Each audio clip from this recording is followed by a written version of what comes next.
mystic ancient secrets can all be answered when you ask the mystic Access Guru. That is I, the great exalted one. I have come across 3 astral projections through the god plane and the hero metamorphosis to give you the knowledge you deserve.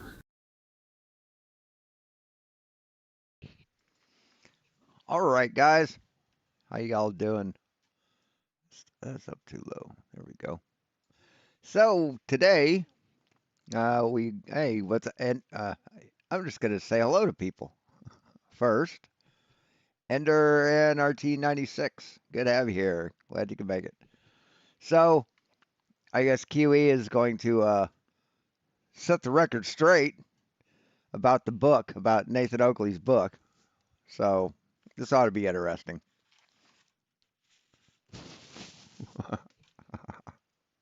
So Nathan Oakley writes a book, which is basically just the transcript of his fucking chats with all the dirty words taken out, right? To make him look more, I guess, reasonable. Um, and he gives it to other people, the only copy. He's got other drafts, but he gave the only copy of the working draft, the current working draft, to other people and cried because of what they did. So, and they demanded I think they demand, from what I understand, they demand recognition for helping write the book because they did. You know.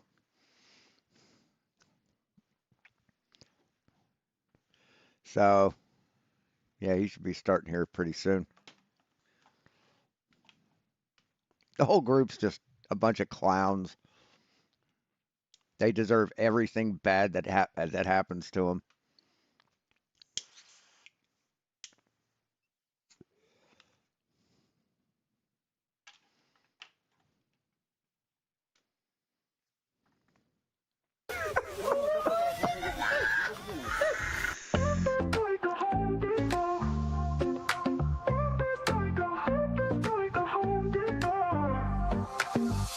Step up in this game like I'm hammering nails. Burst a flat plane, listen up, I'll tell you tales. Home Depot vibes on my tools, no fails. Level up my vision while the world just derails. Jared said it first. Hey, Tusk, how you doing? Just got back from the annual winter market. Spent too much money on overcooked sausage. Forced to listen to ABBA for half an hour in the cold. I like ABBA. ABBA is one of my favorite groups. Super Trooper, great album.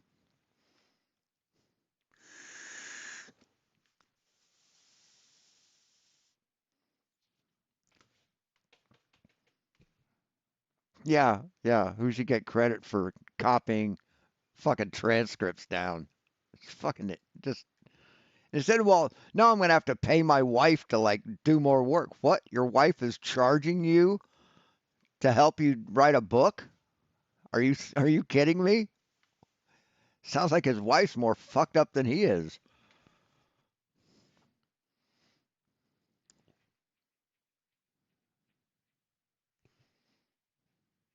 Yeah, yeah. He sat on the sidelines basically.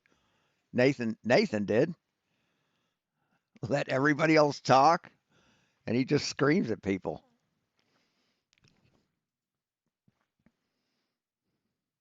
On my side, we defy all the lies. We defy all the lies. No, you are the lies. Jesus. Yeah, Oakley's wife charges him by the eye. But you can't see her because she lives in France.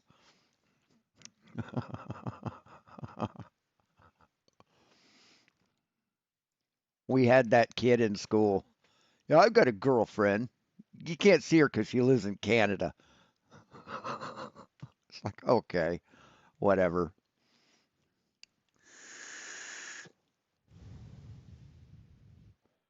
Yep, juice is running out. Hey, where's my juice bottle? I have to be careful. Hey, biggest doggus. I have to be careful because I bought these for like mixing my own juice because I buy unflavored liquid because that's the only way they sell it in California now, and I put my own flavorings in. But I also bought the bottles to hold my the adhesive for my build plate on the printer. So I probably shouldn't get them mixed up. This would not be good to vape. And yeah,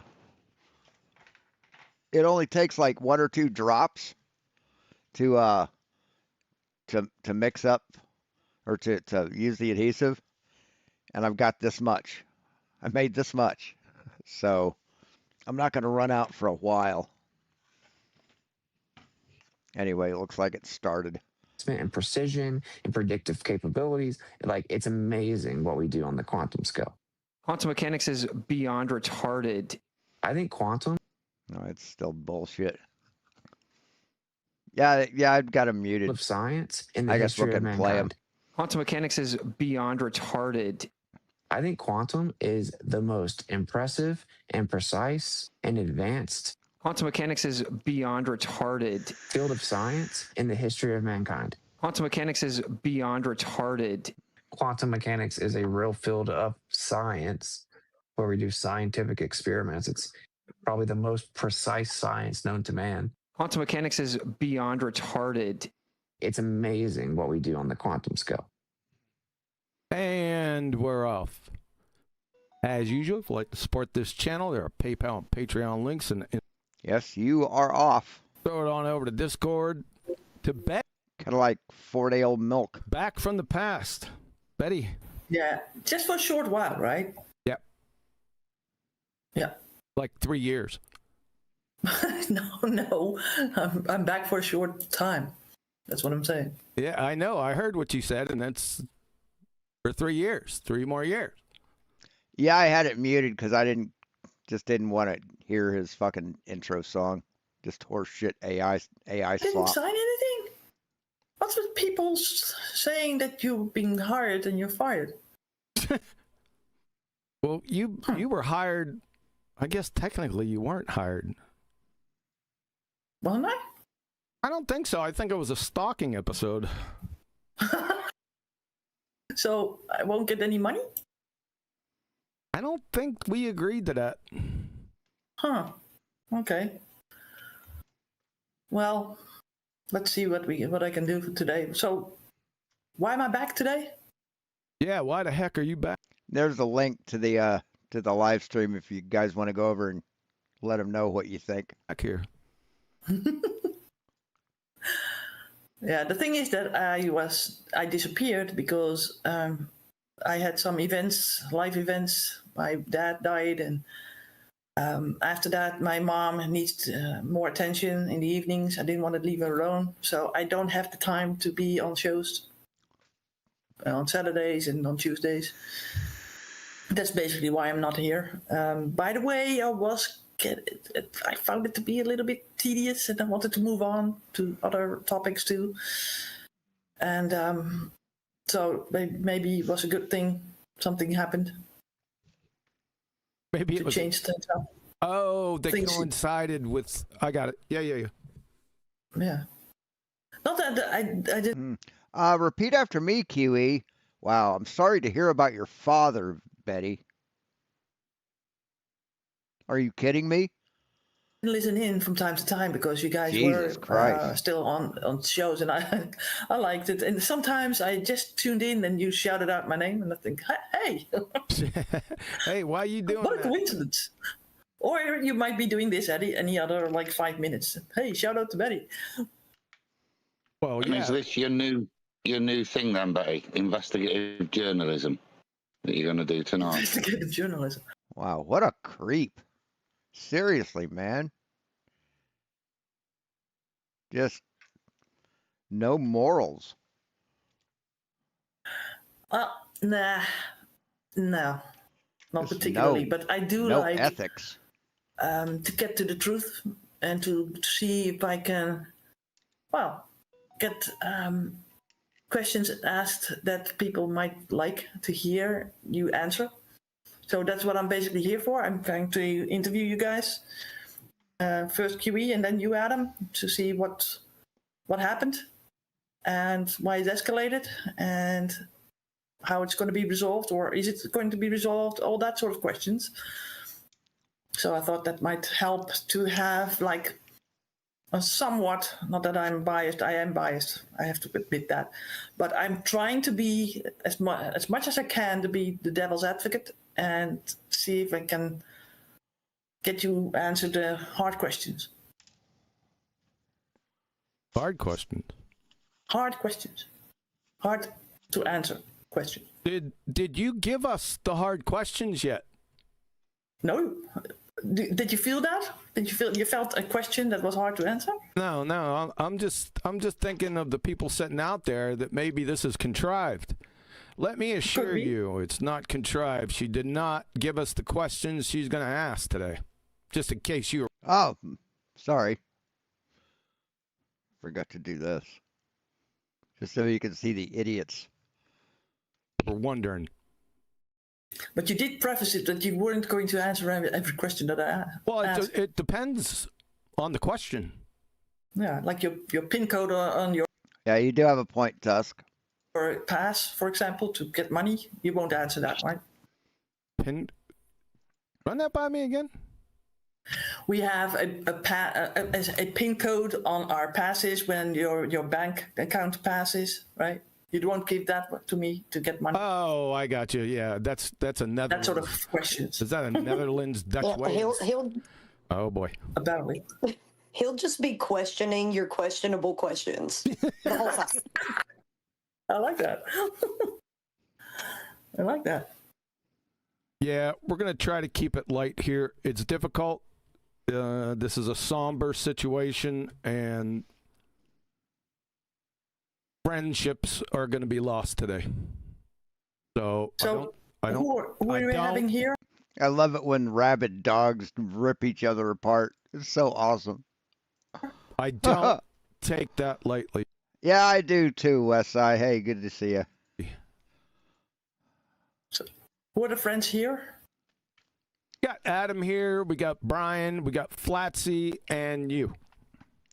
Yes. Flatzoid's there? For now, right.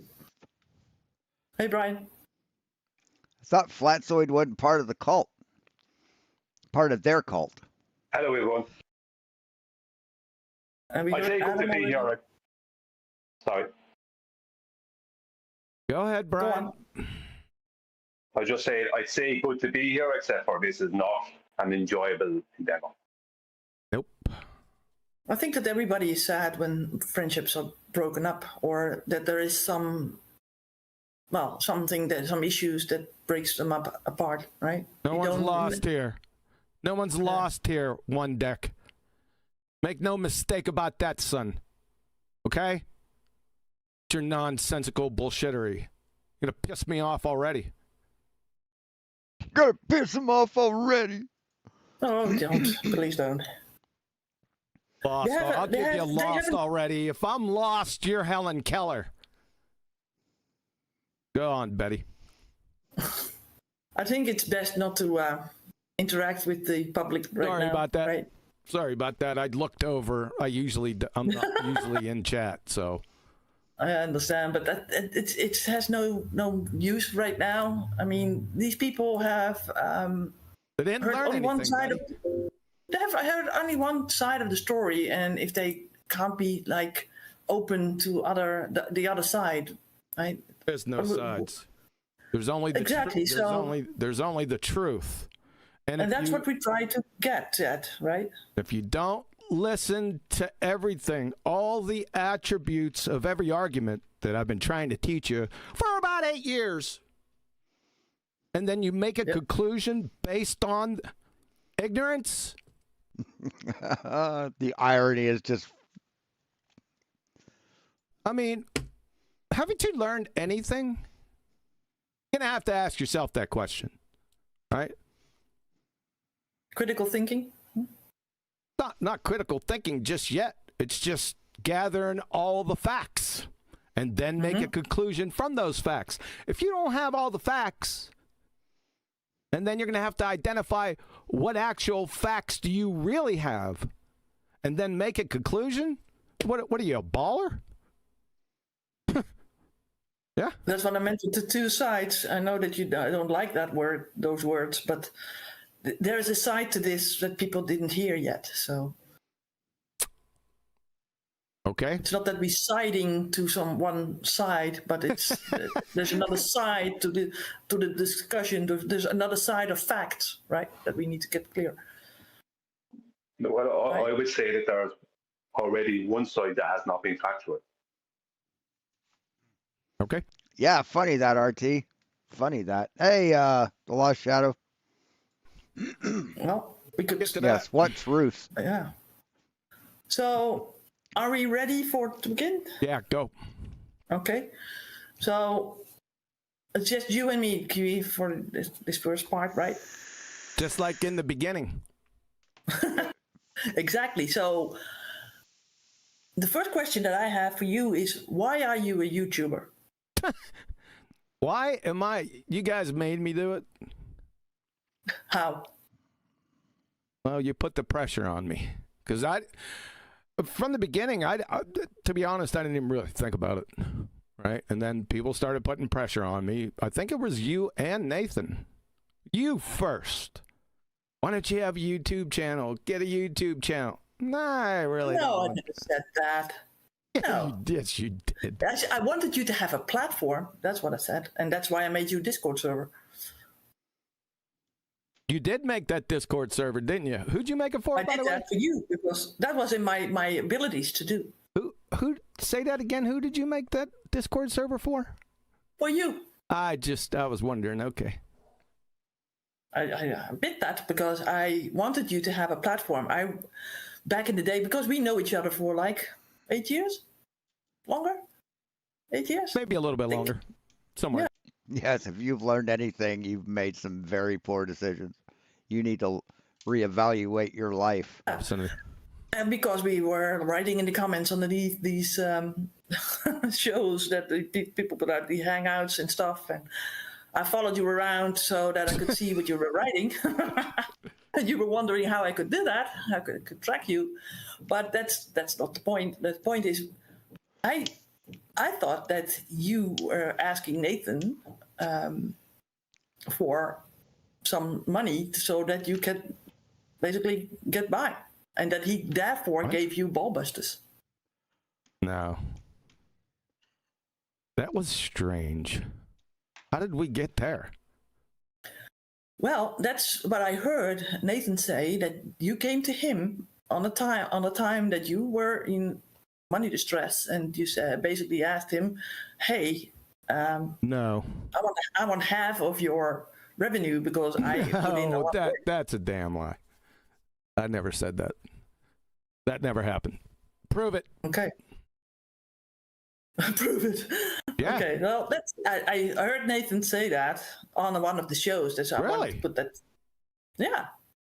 Yeah. Well, prove it. You tape everything. Go ahead and prove that. I want the specific claim, and then I want the evidence. Try From that. Nathan, you mean? Novel idea. Because Not only to Nathan. I don't have the tapes. Oh, my God. Not only to Nathan, to anyone. State your claim clearly and specifically, and then provide the evidence. If you don't have the evidence, then shut up. How about that? So, okay, so Nathan Did Nathan say he made the Discord server? helped you out with setting up your YouTube Sure he did. channel. Yes. Did he? Oh, yeah. I didn't know what to do. Yeah, and he helped you out with how to do OBS, that sort of stuff. Everything. Right? Yeah, I didn't know anything about that. Yeah. Because Yeah, Flurf's demanding what evidence. I got is that you did go to Nathan and It's almost adorable. basically and say, "Hey, listen, I need some money."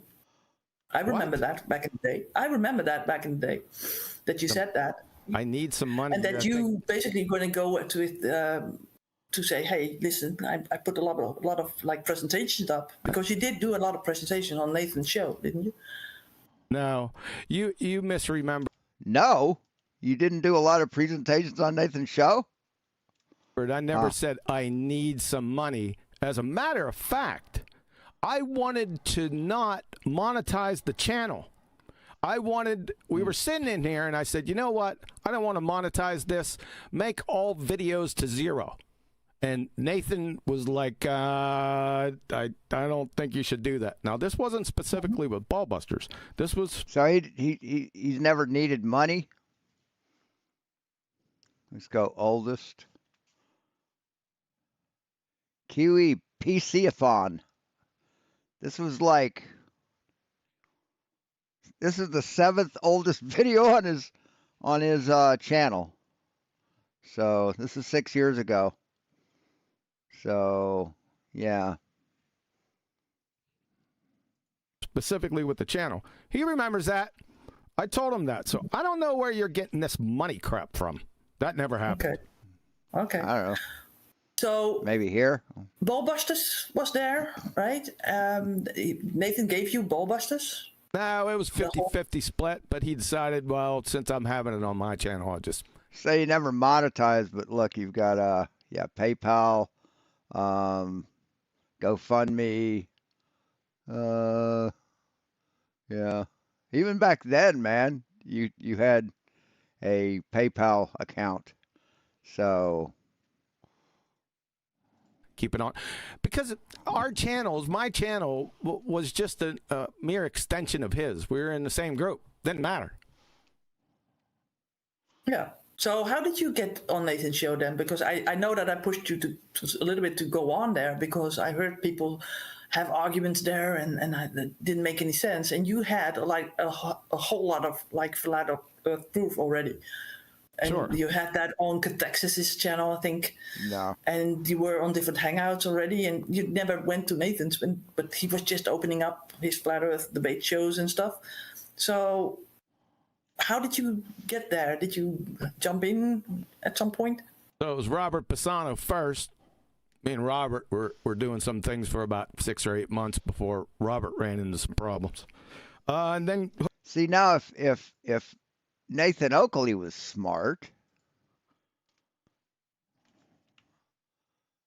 Is he here? No. If Nathan was smart... and...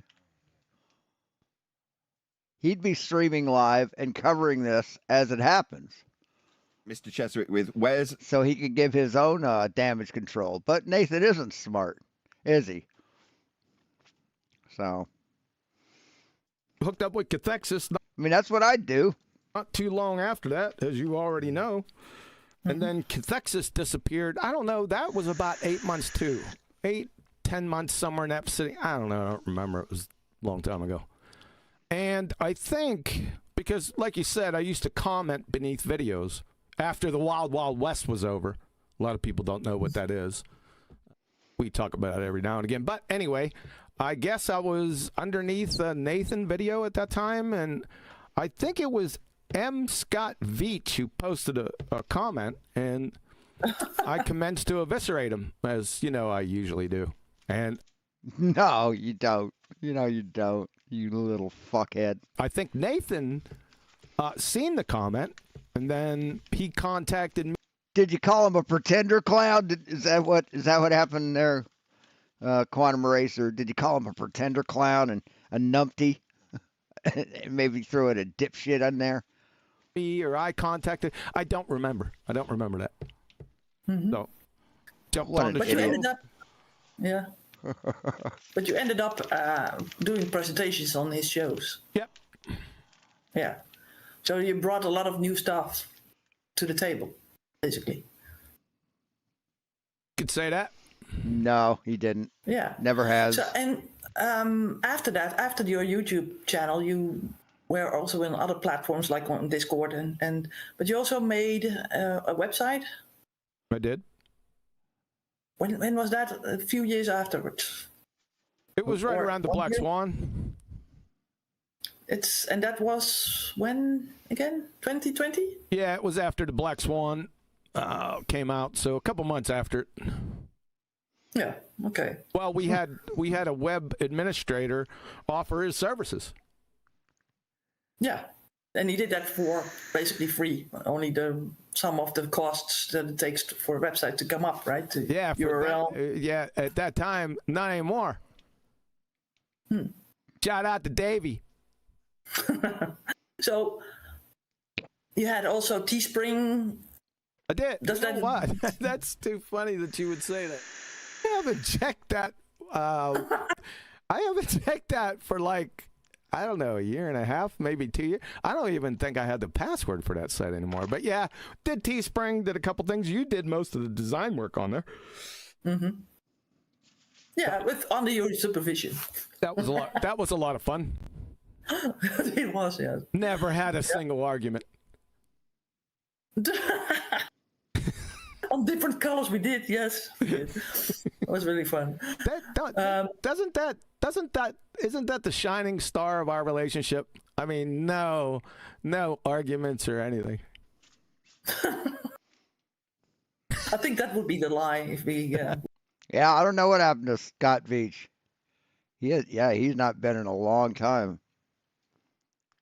He had really, huh? Would say that. Yeah, it would be, wouldn't it? So basically, YouTube, not your website, but Teespring and your patronage would bring up some money, right? Sure. Yep. Yeah. And you're happy with that, right? Yes. Yeah. But you've never sort of, have you ever wanted to have like the same amount of subscribers or as Nathan had, or like so many views? No, I never cared about subscribers. In fact, it sort of pissed me off back in the day during the Evo Tardville when I was battling those monkeys. They thought that the number of likes on a post that would make it more authentic and more validated. And I used to look at them and say, are you high? Most of you guys are Evo Tards in here. You're going to hit the like button under each comment. I'm going to have fewer likes. Are you insane? So the numbers thing I was never really impressed by that. In fact, it pissed me off for the most part. So no, it didn't really matter. It still doesn't matter. Hey, Curious UK. Yeah, so he's bitter about not getting as many likes on his videos as evolutionary people do. Came on here saying to myself, he's just so fucking transparent, isn't he? If I educate one person, that's when I first came on here, not in Flat Earth, Evo Tardia. If I educate one person just to say, let me go research that some more, then I've accomplished my mission. Well, you already did with me, right? Yep. Yeah. Wow, he really, really, really thinks he's smart. He's educating people. He's like benefiting society. So I used to say that's all that really mattered to me, and my mission hasn't changed from the beginning. Yeah. Okay, so it's not that you're out there to grab as. We Curious, we're reviewing the lives. He's live right now. Review this thing. He's going to talk there. Betty Van Velsen, I guess that's her name, is interviewing Huey about him fucking Nathan over on his book. As much money as you. Oh, come on. Like to. Right?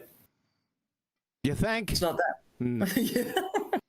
Well, I can sort of say, well, you attack a lot of people, so you make more enemies than friends. I don't attack them people that it's unwarranted. I mean, my mission was to expose pretender clown frauds, no matter their station in life, with a special focus on people with credentials that are talking shit and trying to bulldoze Joe Coffey and Betty Breadmaker. So that was my original focus. My focus hasn't changed much. The top... Yeah, his mission. Yeah. Topic has changed a little bit, but the focus is still the same. But isn't it sort of that when you started to attack flat earthers, that you sort of eat your own, basically? Well, number one, they have to prove that they're flat earthers. Number one. Number two, like I said, It is my mission to expose pretender clown frauds, no matter their station. Hey, Cygnus. How many times have I said that through the years? I think a lot of times. Well, there you go. So if you're a pretender clown flat earther, you better gird your loins, because if you come in range of my radar and I catch you. Yes, Curious. He absolutely hates people who are smarter than him. Surprisingly, Nathan and I, for 7 years, never had a crossword. Not once. Exactly. Never. Okay. So, when did you hear about Nathan having a book or writing a book? About 2 years ago. So we're sitting in the hangout, and all of a sudden, like, Nathan announces that he wrote a book. Okay, really? Huh. Never picturing interest. Never really thought about. I should have thought about that a little bit more at the time, but I really didn't think about it. I just blew it off and said, "Well, that's pretty interesting. Can you post it?" So he posted it, and I went through the table of contents and found the particular chapter, something that I could take a look at. This, check for its accuracy, how it was written. So I picked Gravity. So while they're still talking, I had the Gravity chapter, and I was going through it. And about mid to 3/4 of the way through it, I said, specifically. Yes, yeah, that would be the no true Scotsman fallacy. A way of defending a generalization by arbitrarily redefining the group in question to exclude counterexamples. So yeah, if that would be like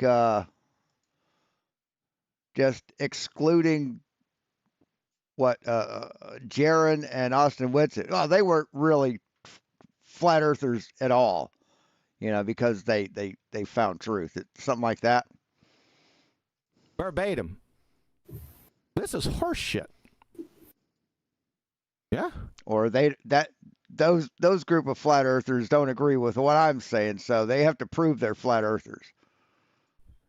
So I said, Nathan, did you write this? Of course, I already knew he didn't. I know how people speak. Nathan, did you write this second, third, fourth time? I don't remember getting an answer. Maybe it's on tape, since he tapes everything, right? Let's get that. Let's take a listen to that.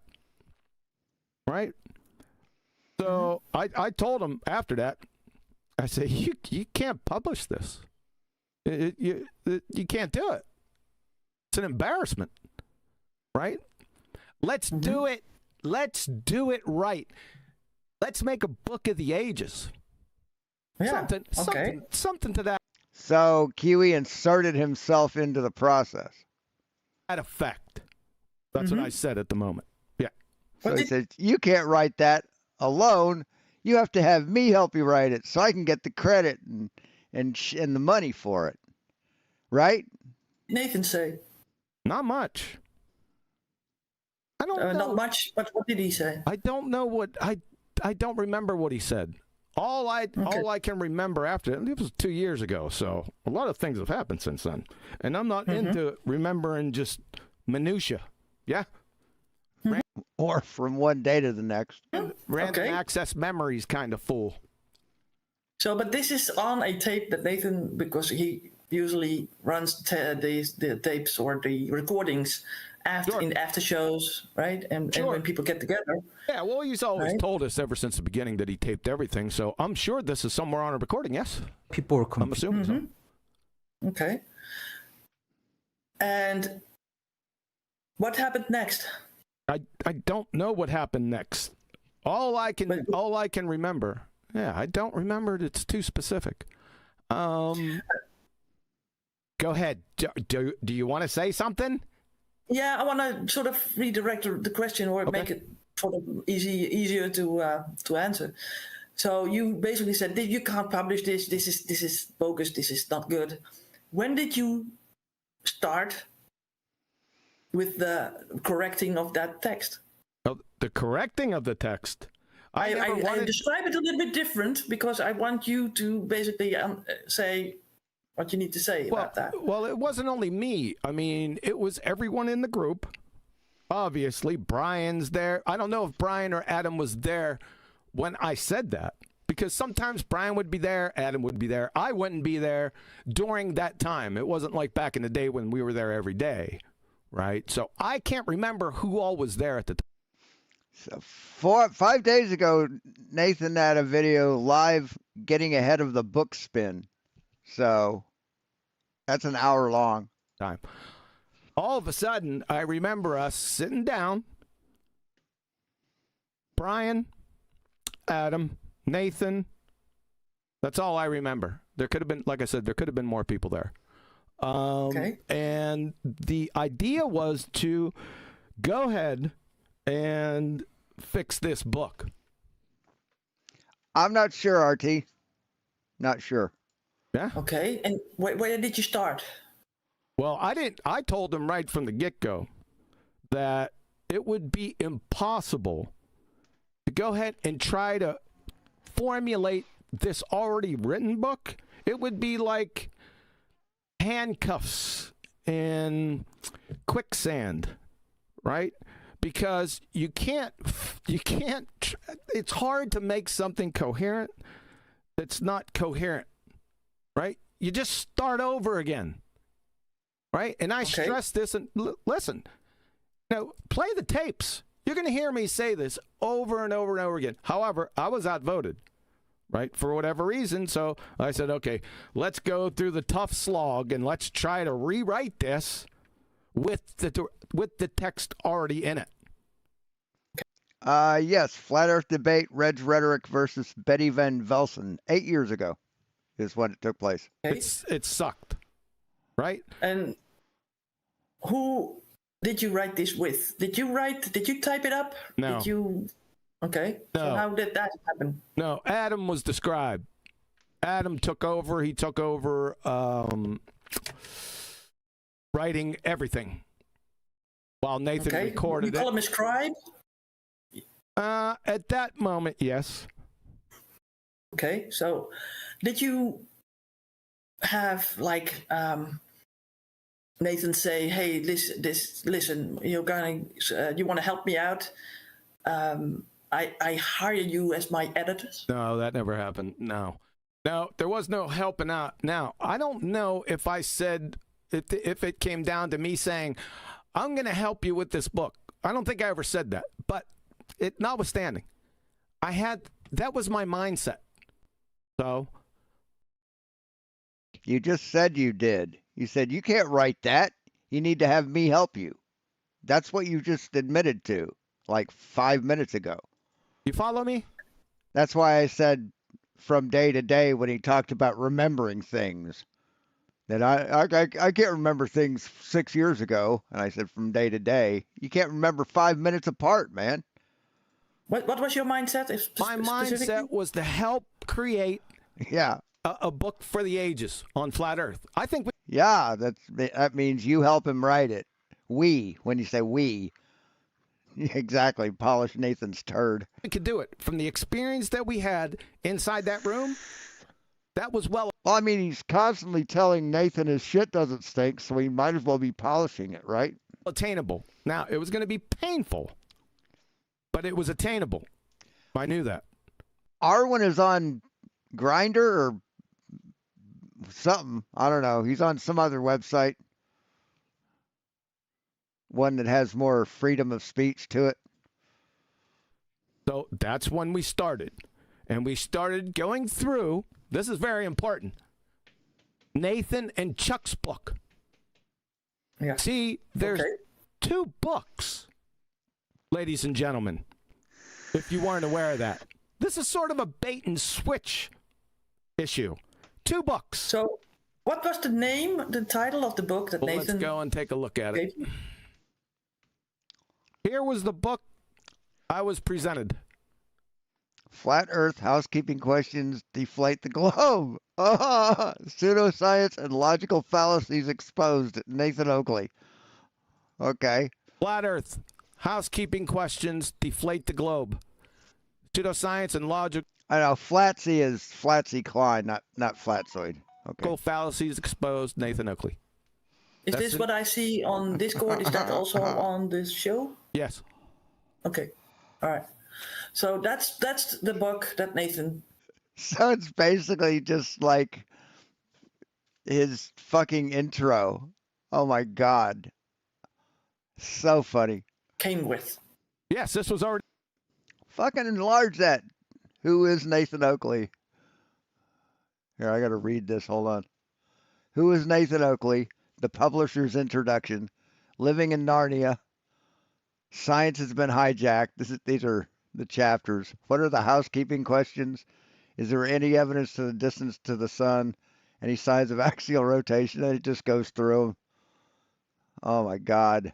And then page 101. Glossary of flat Earth and globe Earth terms.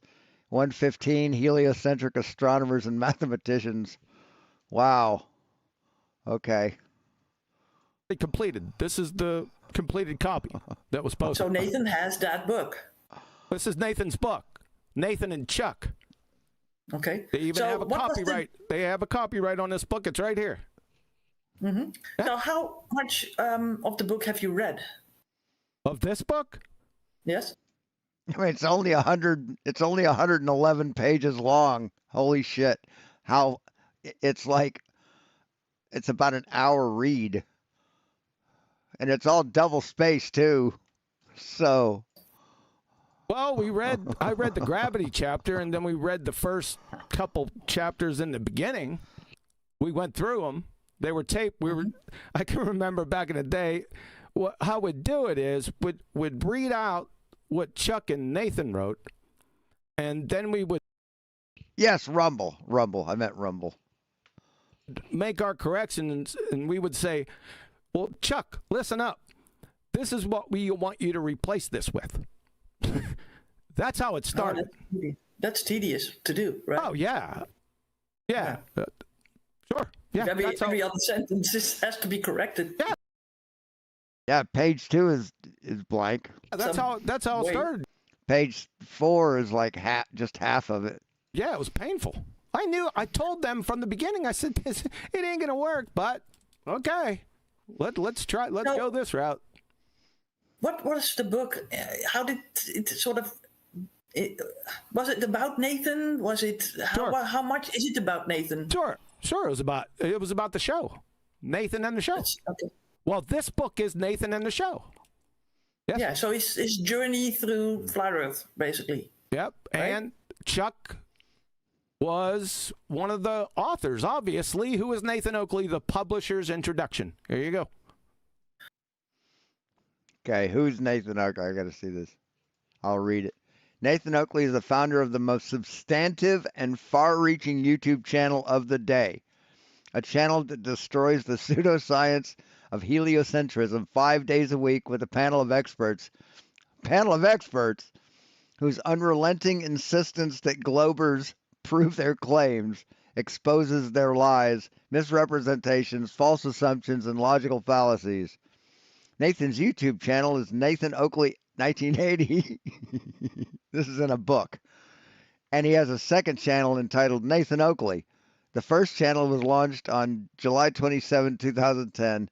It's been many years in the making, but Nathan has been through the school of hard knocks in building successful YouTube channels and developing his unique and powerful approach to defeating the nonsense of globers. Oh my God. Holy shit.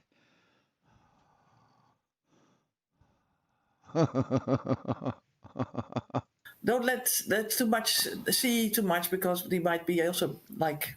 Wow. No, it's no big deal. I mean, I'm not publishing the book. It's their book. They can publish it whenever they want. Yeah. Okay. I don't care. Yeah. So this is Nathan's version. So. In you showing this is basically you're publishing it. You're putting it out to the public for them to see it.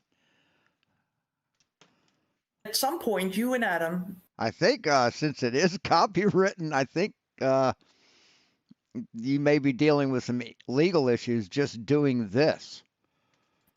Had Did he give you permission to show this copywritten work on your channel live?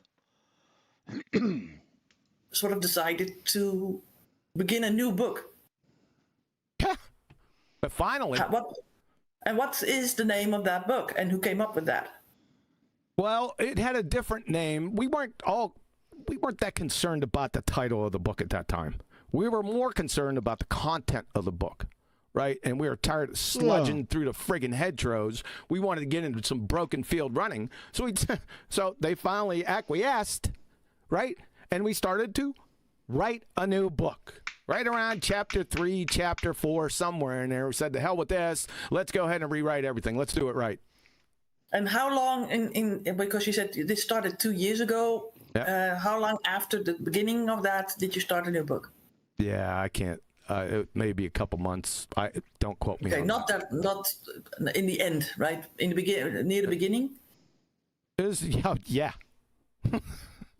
Okay, so you're writing something completely new with people around that were in the hangout or in the meet, I think, that Nathan uses. Yeah, he taped all the meets. It was essentially me and Adam. Adam was the scribe. Yeah. And we went through and we started each chapter over.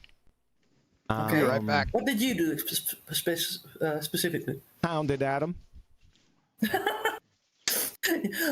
Okay, so is that everything? Basically. So in the appropriate chapters, it just depends on what the chapter name was. We would expand on that topic and try to leave no rock unturned. And then we would add our expertise. Stone. Both Adam's and mine. Where did you get yours from?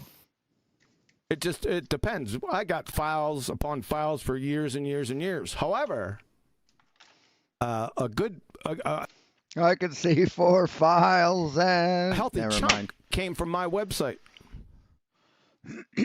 Okay, so and that's been there for a long time. Well, we might as well go. Let's go there now. Mm-hmm. Not everything from the website, but a healthy chunk we had copy and pasted directly from the website, right? Especially these guys.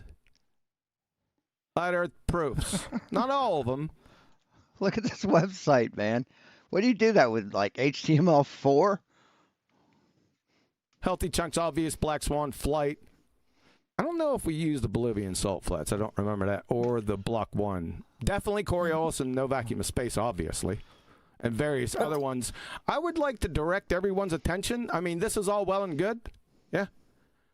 Did anyone look at the bottom of the page by chance? Yeah.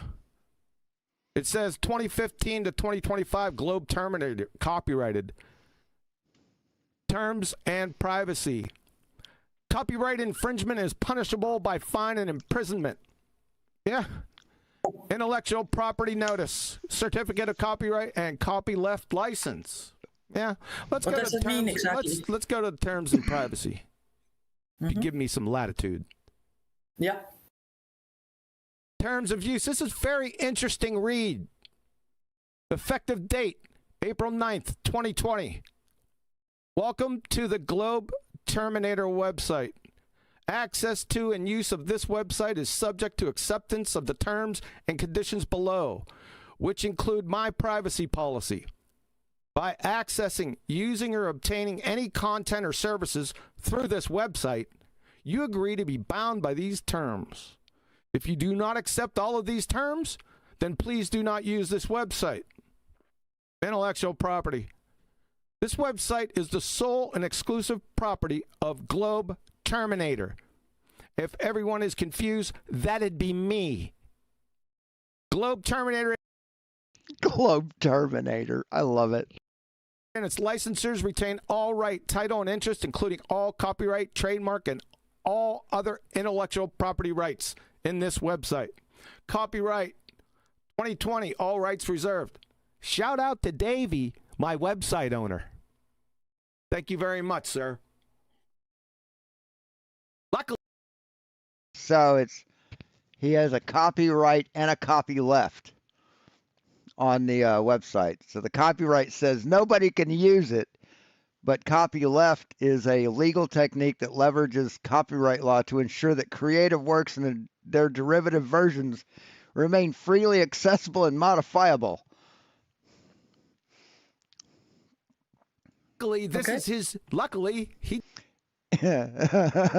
Its core philosophy centers on granting users the freedom to use, study, copy, share, and modify a work.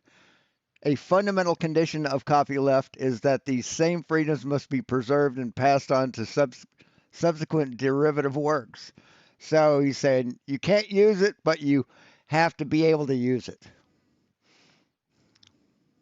Am I reading that right? I mean, that's what it says here. Right? That's what it says here.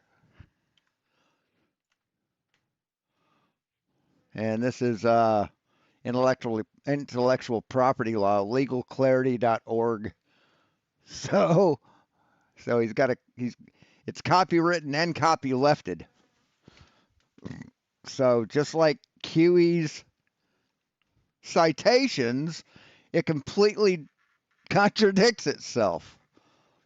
He told me this is his jam. Mm-hmm.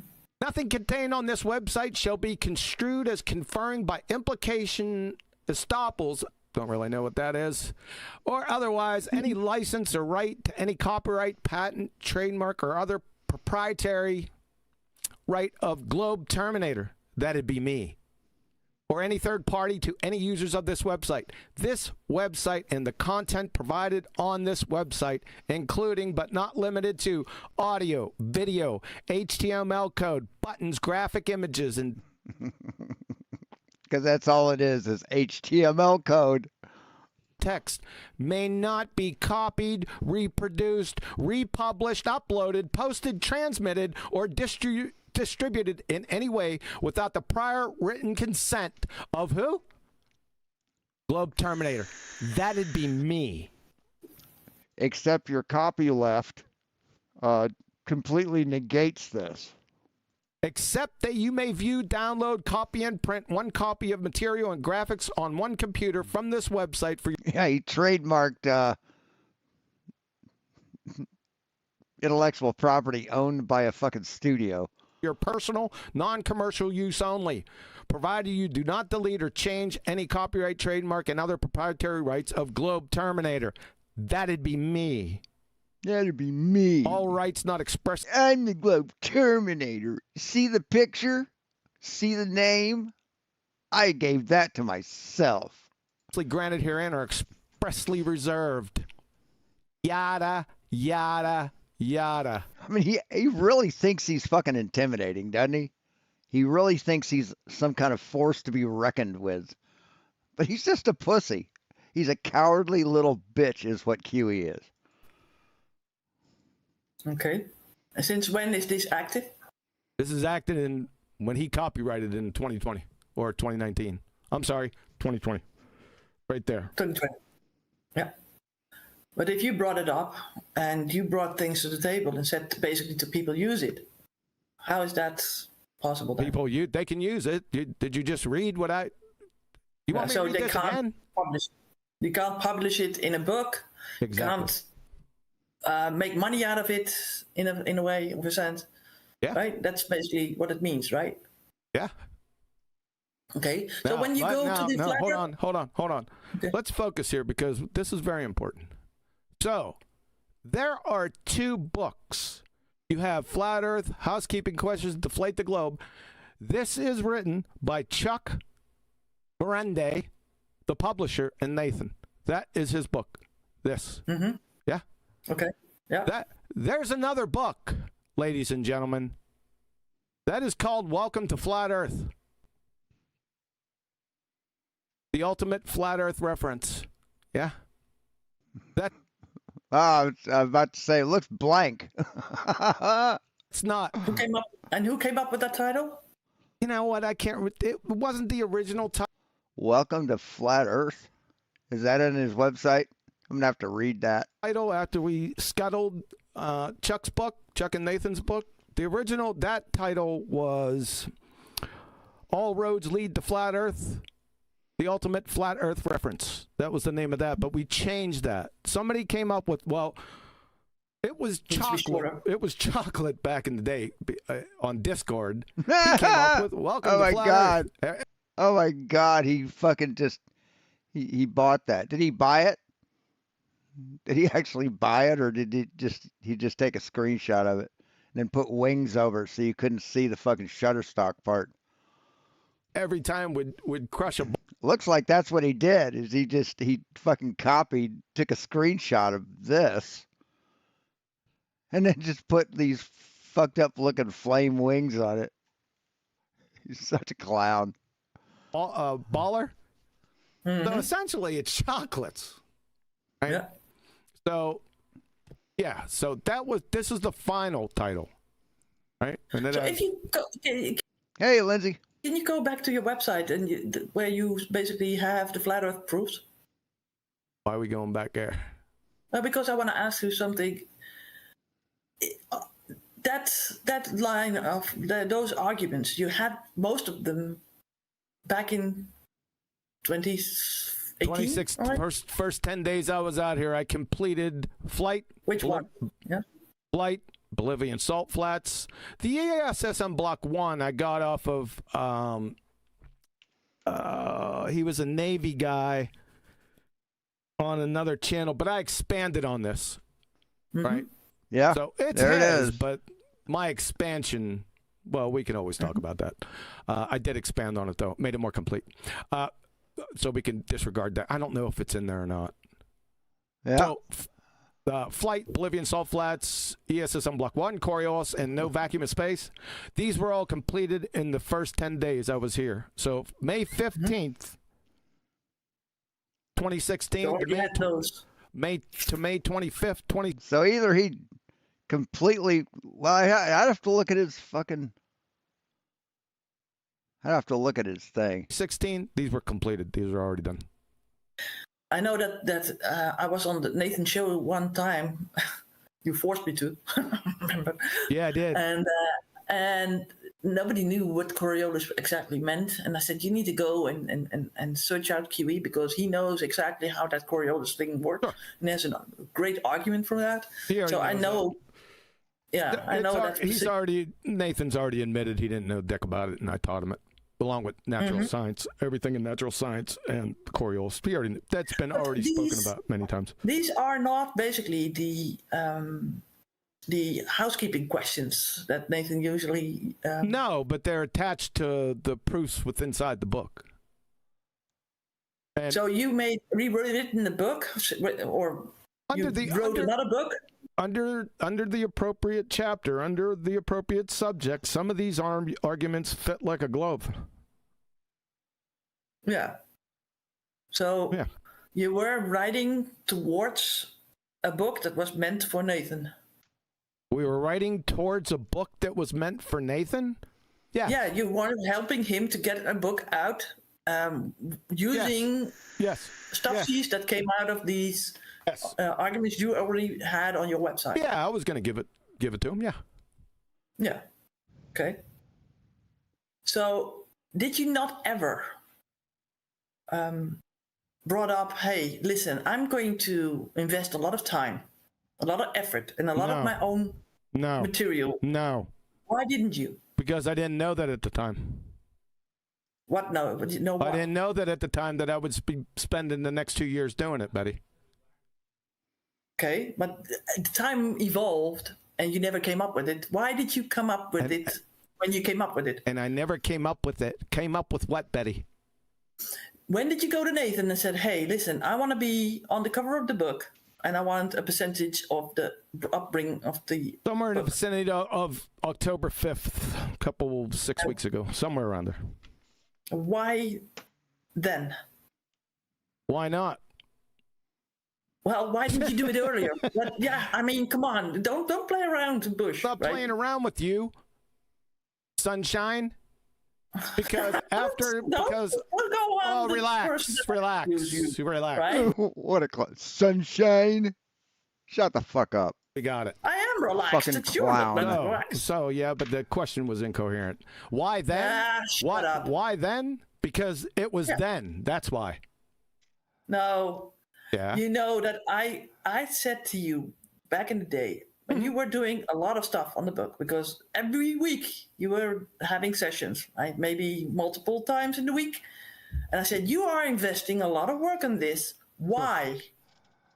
Why don't you discuss with Nathan? Because I said, why don't you write your own book, right? Because it was still meant for Nathan. It was his journey that you were going to write about, with the housekeeping questions, whatever, right? Why didn't you write your own book I didn't want to. instead of helping someone else? Why didn't didn't you want want to. to write your own book? I didn't want to write a book. I thought it would take too much time and too much energy, and I had other focuses elsewhere. Yeah, I remember you answering that way. Yes, so that's correct. Like hiding from debates, being a fucking chicken shit. Yeah, he had fish to fry. Of course. Okay, but did you ever had the idea of things going sour like it Of course not. went sour now? No. Why not? Why did you have the idea that everything would be okay? Because apparently you didn't want to mention it earlier, but in the end you did, right? So why didn't you think that it was a problem before? We were friends. Yeah, okay.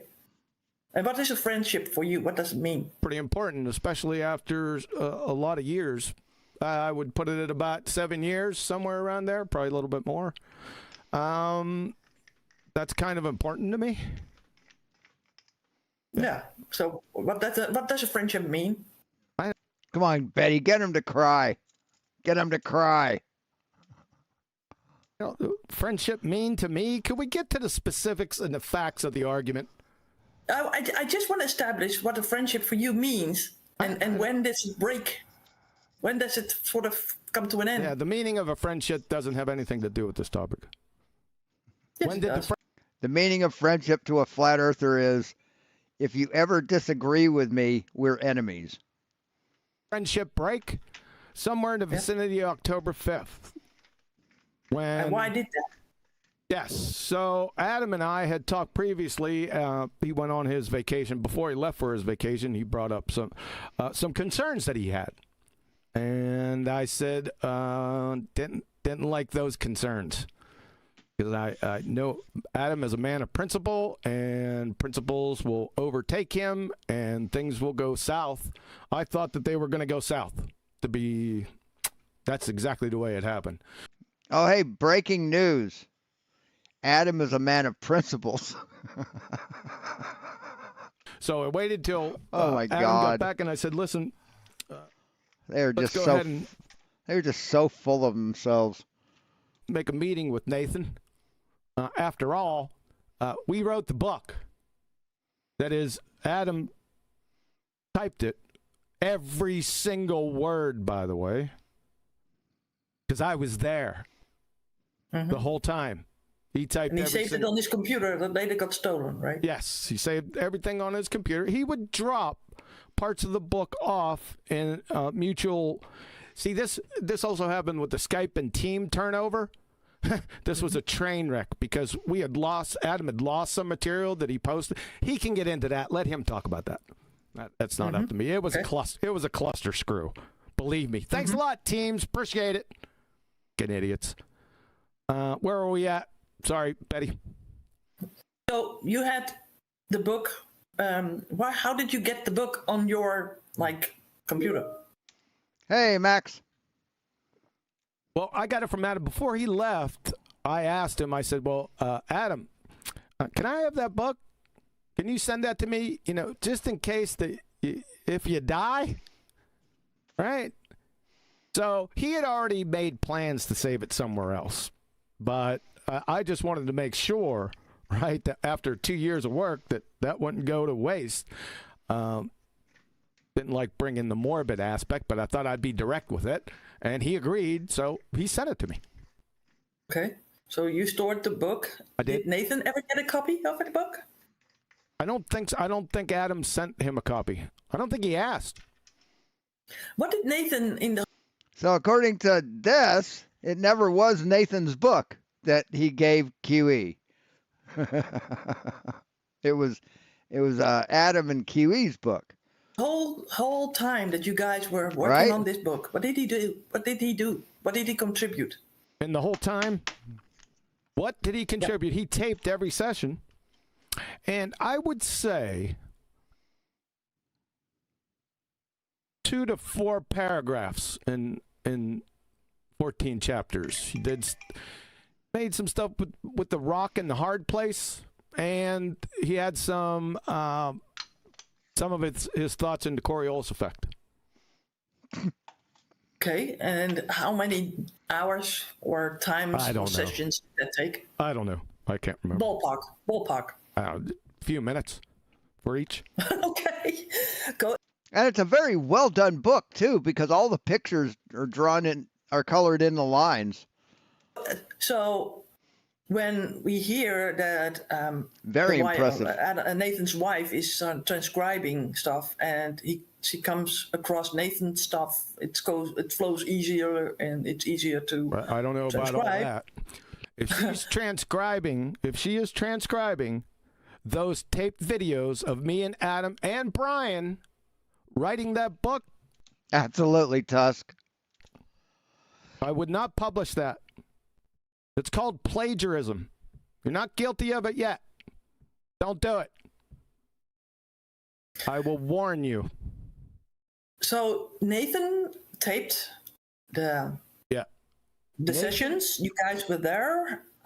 He says that you were under his tutelage or under his project. How can I be, as his mentor, as he said so many times, as his mentor, all of a sudden be tutored by him? Nathan doesn't tutor me and doesn't supervise me. Never did. Did he never ever will. bring up correction? This is so awesome. Oh my God, these people are so full of themselves. Or additions or ideas. A lot of the or times he wasn't structure. even there, Betty. What did he do? A lot of the wasn't there. times he wasn't there. Adam and I would call out to him. He wasn't there. Right? He'd be off doing other things or playing video games. Right? There was a good percentage of times. A lot of times he was there. Right? And he was just there as we wrote the book. Adam and I. As far as you know, because you didn't see that he was there. Well, he would pipe in every now and again, especially when he'd say, "Hey, Nathan."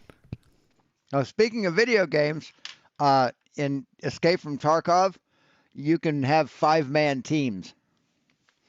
Just letting y'all know. Mm-hmm. Yeah. Yeah. You didn't find that strange? So even if you completely suck at the game, if you're playing with me, I'm pretty good. So, you're just extra bullets for me. So we'll get through it. So just letting you guys know.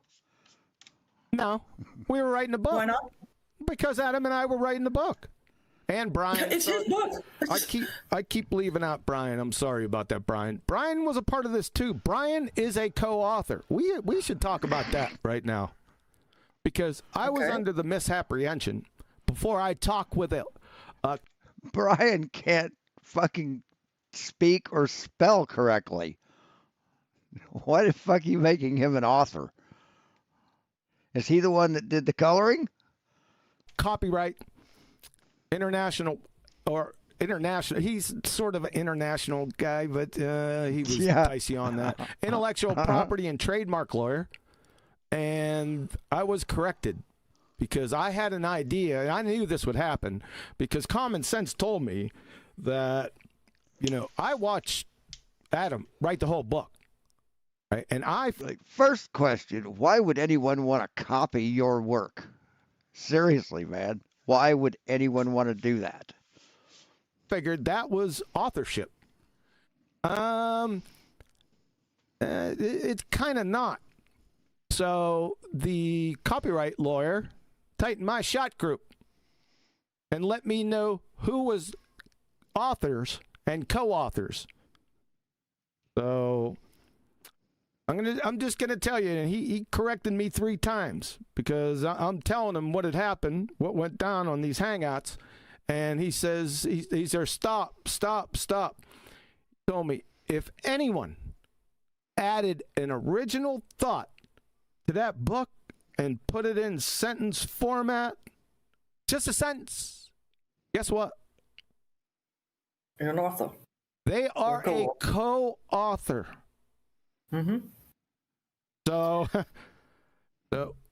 So there you go. You got a bunch of co-authors here. You got Adam, you have me, you have Brian, you have Nathan. Now, did refracted curvature, he was there a couple times. I can't remember him putting anything in there. If he did, guess what? He's a co-author. Betcha. Neil, he was there the majority of the time. I can't remember if Neil added anything in there. But if he did, Betty, guess what? Yeah. He's a co-author. If Flatsy, she was there much of the time, editing. You know, I've eaten just a piece of cat food, just like the hard cat food, not the soft cat food. The soft cat food's horrible, but just can't get past the smell. But I've like nibbled a piece of dry cat food just to see what it tastes like, you know, just to see what. It doesn't smell anything close to what comes out the other end. Oh my God, monkey. Fuck me. Flatsy, she's cool. Yeah, the litter I use is okay till like it's not, and then it tells you when to change it. The editor. It's time to clean it out. Hey, Sullied Science. Yes. Okay. If she added anything, I can't remember specifically, but if she did, guess what? She's not a co-author. Okay. You got it. So let's go back to Nathan and him recording it. So under his tutelage. No, he doesn't tutor. He doesn't tutor me. So he says that you guys stole his book. Which book? And he doesn't have a copy. You're not of listening that to me. book. Which book? The book that you were writing with Adam. Can't steal something. He thinks that that's his fifth God. draft. I can't steal something that's mine. Now, there's two books. I did not steal this book. He has it. He can publish it whenever he wants. I have no go for it. Knock yourself out. This is your book. This book, Flat Earth, Housekeeping Questions, Deflate the Globe, Pseudoscience and Logical Fallacies Exposed, Nathan Oakley. Go. You and Chuck can rock on and publish till your heart's content. Yeah. Don't you dare even attempt. Welcome to Flat Earth, the ultimate Flat Earth reference. Don't you dare attempt to publish this book, because this book is not your book. So you had a conversation with Nathan. How did that go? Not well. That's an understatement. What did you say and what happened? Was Adam present? No, Adam wasn't present. Adam and I scheduled a meeting with Nathan. I scheduled it like weeks before, probably when Adam was on vacation. I can't remember exactly. And I said, Adam and I need to talk to you about something. And he said, oh. I can remember saying it. If I had the motivation, I would create molds and labels and stuff. Basically take the molds would be little poop, like long thin poops with like texture and shit.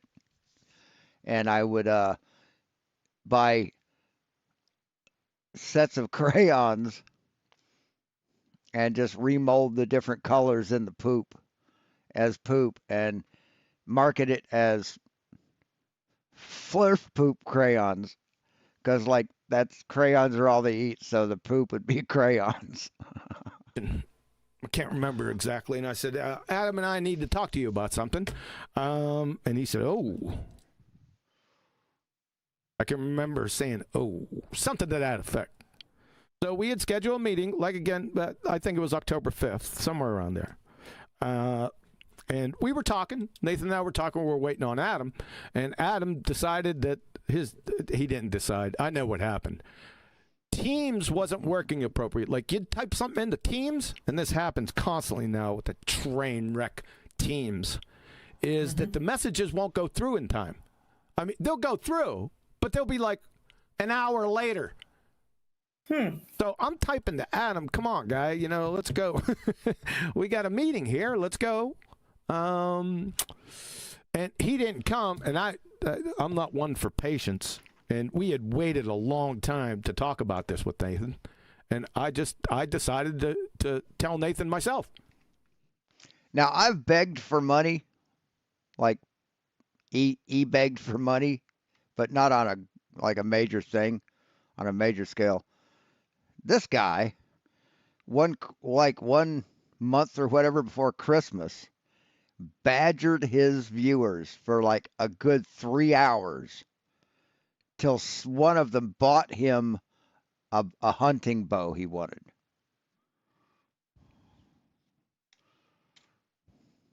Yeah. What did you say? That I wanted to be and Adam wanted to be on the book as co-authors. Why? Because that's what we were. And that's what we are. And then I said, personally for myself, I want 30%. Well, you take him to court. Take him to court over it. It's his book. So. How did you come up with that number? I felt it was fair. To what? 30%. How? Just fair. I mean, Adam and I wrote most of the book. I'll take 30%. I'll give Nathan the rest of it. Not a problem. It's more than fair. But if Adam was also in on the cut, that would be Adam was less. not, yeah, but he was not in on the cut. Adam's cut would come from my cut, my 30%, only when Nathan accumulated 250,000 pounds. Then Adam would get 10% of my 30%. Did you discuss this with Adam beforehand? I did. Then Adam agreed to that, and that's what I put towards Nathan. Okay. And what did Nathan say? He lost it. How did he lose it? So you held his book hostage exactly the way Nathan said you did, demanding credit that you don't deserve. See, he could put you in the notes, but he doesn't have to list you as a co-author. He just, unless you had a contract. Did he have a contract to do that? Did he have a contract, QE? You said a signed contract? something about an analogy that he made? Yeah, he made a silly analogy with a car. Hey, you said it's 9. Thanks for stopping by. Thanks. A car we were working on, his wrecked car. Yeah, I quickly, that's a false analogy fallacy because it wasn't, I'm sorry, it was a broke down car. They gave me the analogy. False analogy fallacy? What the fuck is that? They just make up fallacies. A false analogy fallacy. And I said, that's a false analogy. The car was we put the car in the junkyard. That is this book. Hold on a second. You committed the putting the car in the junkyard fallacy.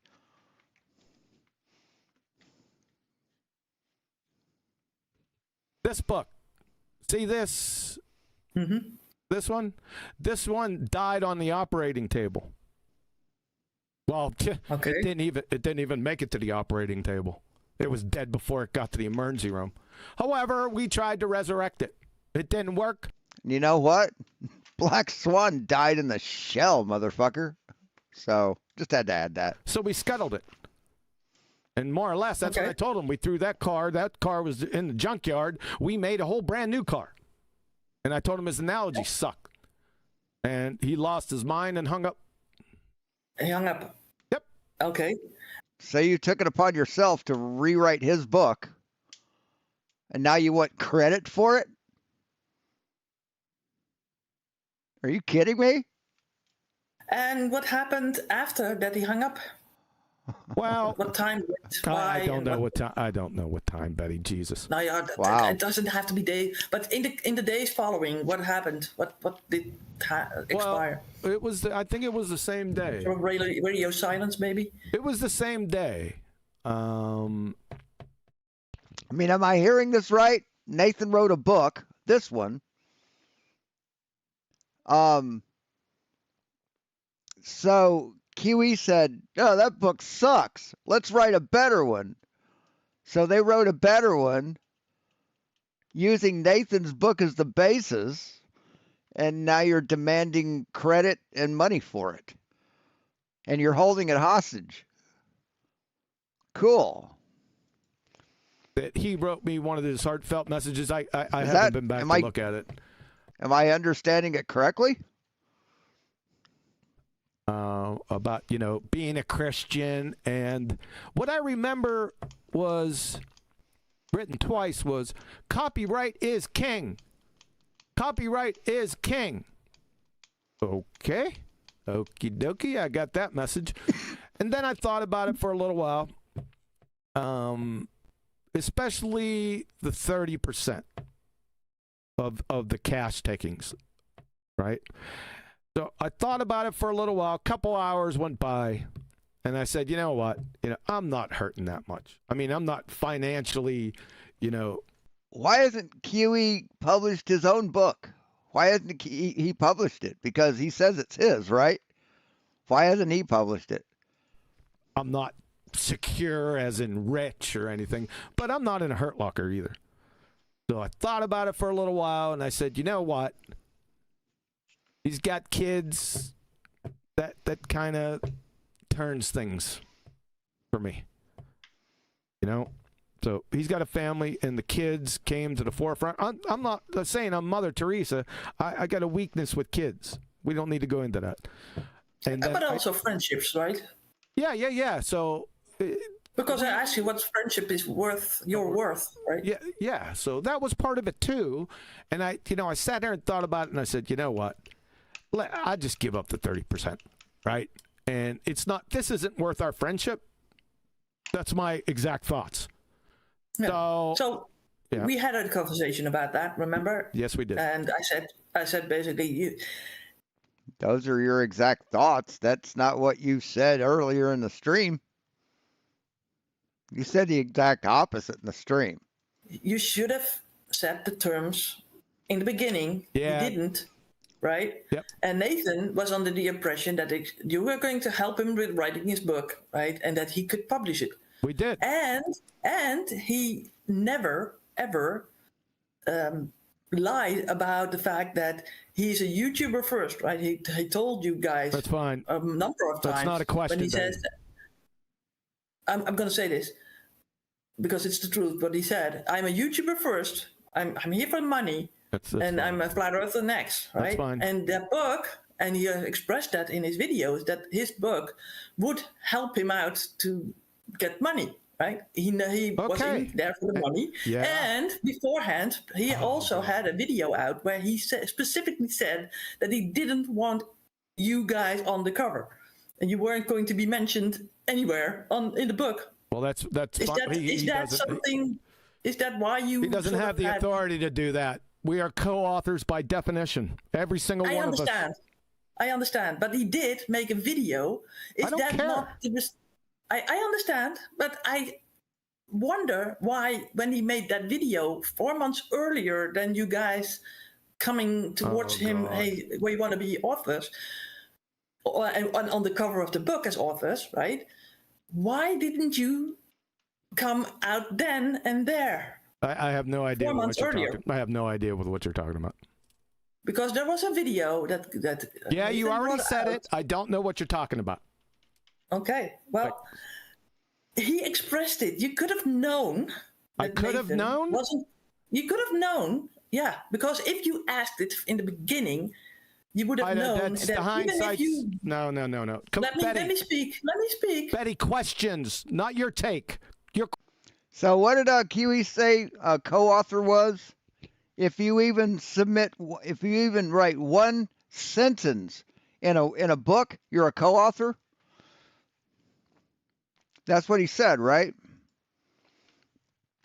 Co-authorship occurs when two or more individuals pool their efforts to create a single unified intellectual property. This collaborative structure involves significant contributions from each participant toward the final written work. So you aren't a co-author. Adam isn't a co-author. Just writing one sentence in a book doesn't make you a co-author. So your copyright lawyer, whoever you fucking talk to, is feeding you a line of shit, man. Oh my God. Questions, please. No, I'm going to say this. Oh, God. Because there is a question in there. In the beginning, Nathan made it clear that it was his book. It's going to be his book. And if you would pick up on the circumstances, you could have known that he wanted. I can't tell the future, Betty. I can't tell the future, Betty. I can't divine that. That's where my mind was not there. Okay. Okay. Yeah. Okay. Well, that's honest. That's what I'm wanting you to say, right? Yeah. Okay. You can't make anything up if you don't know, but you could have basically known it if you had paid attention. That's what I'm saying. Questions, Betty. Okay. So what's going to happen? So you had the sort of the change of mind, and you said basically a message: I acquiesce. It's not worth our friendship. I did say that. I mentioned him back. The acquiescence. Oh. Mm-hmm. I wanted to get him back to the table. I wanted to talk to him. Listen, I understand being a... But did you acquiesce? Did you say, okay, you win, I'm out? Is that what you said, QE? Emotional about it. I got it. Wanted to talk to him. Listen, I understand being... Oh, right there. Right there, you know what happened. He's like, I wanted to... Listen. Right in the middle of his sentence. Listen. Get him back to the table. I wanted to talk to him. Listen, I understand being emotional about it. I got it. Right? Especially with his family and... She nailed it. She nailed it, QE. His financial situation. I get it. So I was going to acquiesce to the 30%. I didn't. You were going to, but you said you did. Say that, but that's what I was going to do. Once we sat down, got back and sat down and talked about it, I was going to acquiesce and, hey, just take all the cash. It's fine. But Adam and I are co-authors. No, you're not. Be co-authors on that book. No, you're not. It's not negotiable. Mm-hmm. I can't stop being a co-author because that's what a co-author is, right? So you acquiesce and then you go back on your word. You say, "Oh no, I'm a co-author." No, he didn't formally co-author the book. You have to. It has to be a significant contribution, and they didn't provide a significant contribution. Even if I denied being a co. But QE is under the impression because his copyright lawyer told him that even if he writes one sentence in a book, he's a co-author.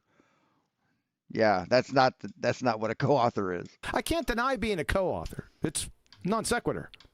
Adam and I wrote the book along. You can't deny being a co-author. It's a non sequitur. What? That doesn't make any sense. With Brian. You could have been a ghostwriter. The same thing. No, the ghostwriter is not known per se. That's a distinction without a difference. It's irrelevant to this topic. Go on. Next what happened question. after you said I acquiesce? What happened afterwards? Please give me my book. Please give me my book. Please give me my book. Well, I said, I didn't say anything. I said, number one, I said to myself, it's not your book. You already got your book. Everyone's looking at it right now. The one he's talking about is Welcome to Flat Earth, the ultimate Flat Earth reference. That's not his book. So, okay. No, it's the one that you hijacked and based off of his book. And that's what you did. You hijacked his book and said, don't publish that. That's stupid. let's publish this one. And you forced yourself into the project. I said, listen, let's just try to diffuse the situation. I'm not going to respond. Let's let a week or two pass. Maybe reason will come into this. We can sit down, have a discussion, and we can get this squared away. So you think that the pause? Hold on. And with that, please give me my book.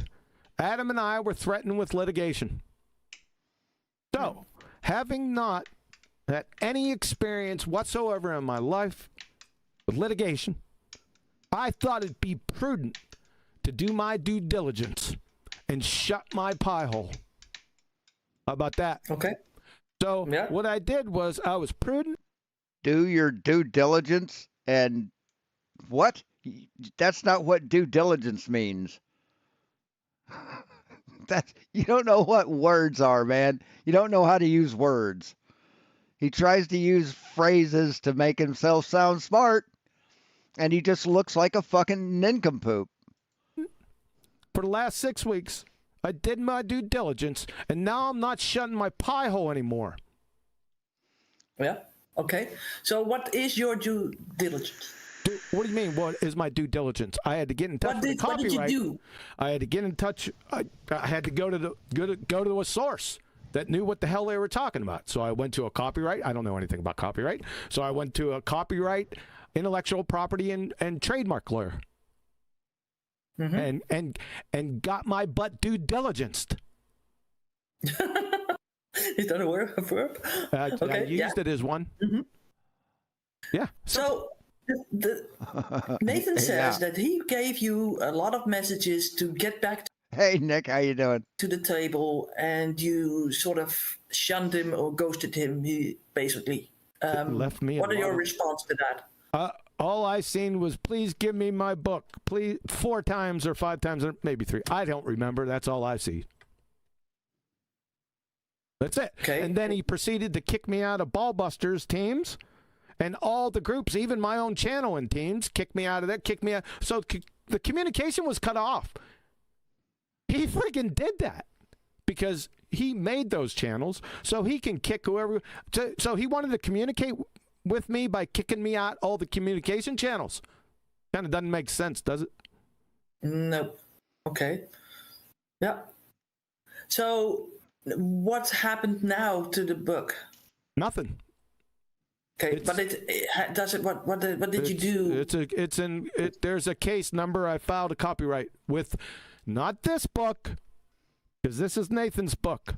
Now, if Huey is in fact telling the truth that he wrote a book with Adam and with Huey's permission, right? Yeah, go ahead and do it. Then yeah, Huey owes him a co-authorship. Owes him both co-authorships. But I don't know. This book. This has got a file claim now. The government has been shut down for a little while, but the date and the claim number, the file number, claim number is in there. For this book. Welcome to Flat Earth, the ultimate Flat Earth reference. So what happens to this book? Yeah. This book is a ship without a port. That means it's going to be sailing forever, portless. Now, if some dumbass, to this book specifically, if some dumbass cracker goes ahead and forces port and enters this ship, Thor's hammer is going to come down on him. I can tell you that right now. So do you have any idea to... So he had to go... Books are automatically copywritten at the moment they're written in fixed intangible form, like on paper or computer. So you didn't have to get it copywritten. You just didn't. Do something to... All artwork, all intellectual property is copywritten the moment it's put in tangible form. Make it go to a port in some future day? No, this book will never see port. That is, if Nathan tries to port it, if Adam tries to port it, if I try to port this boat, anyone tries to port this, they're in a world of hurt. because there's Say what? What? What are you fucking talking about? You copywrote it. You had it copyrighted. You're allowed to publish it. authors in here. So we never will see this book to life. 50% of this book is mine. My material, my authorship. 30%, these are just general ones. It's within this specific. I really want to read that book. I really, really, really want to fucking read that book. Adam. 10 to 15%, 10 to 12, 13%, Brian. And the extra few little morsel percentages is God, I Nathan, want to and read like that I said, book. the other people. But we'd have to go back in there and identify those. It's not worth it. So this is a portless ship. Hold on a second. Hold on. We're at the, let's see. We're at 1080p. God damn it. Nathan Oakley is a... God damn it, I can't read it.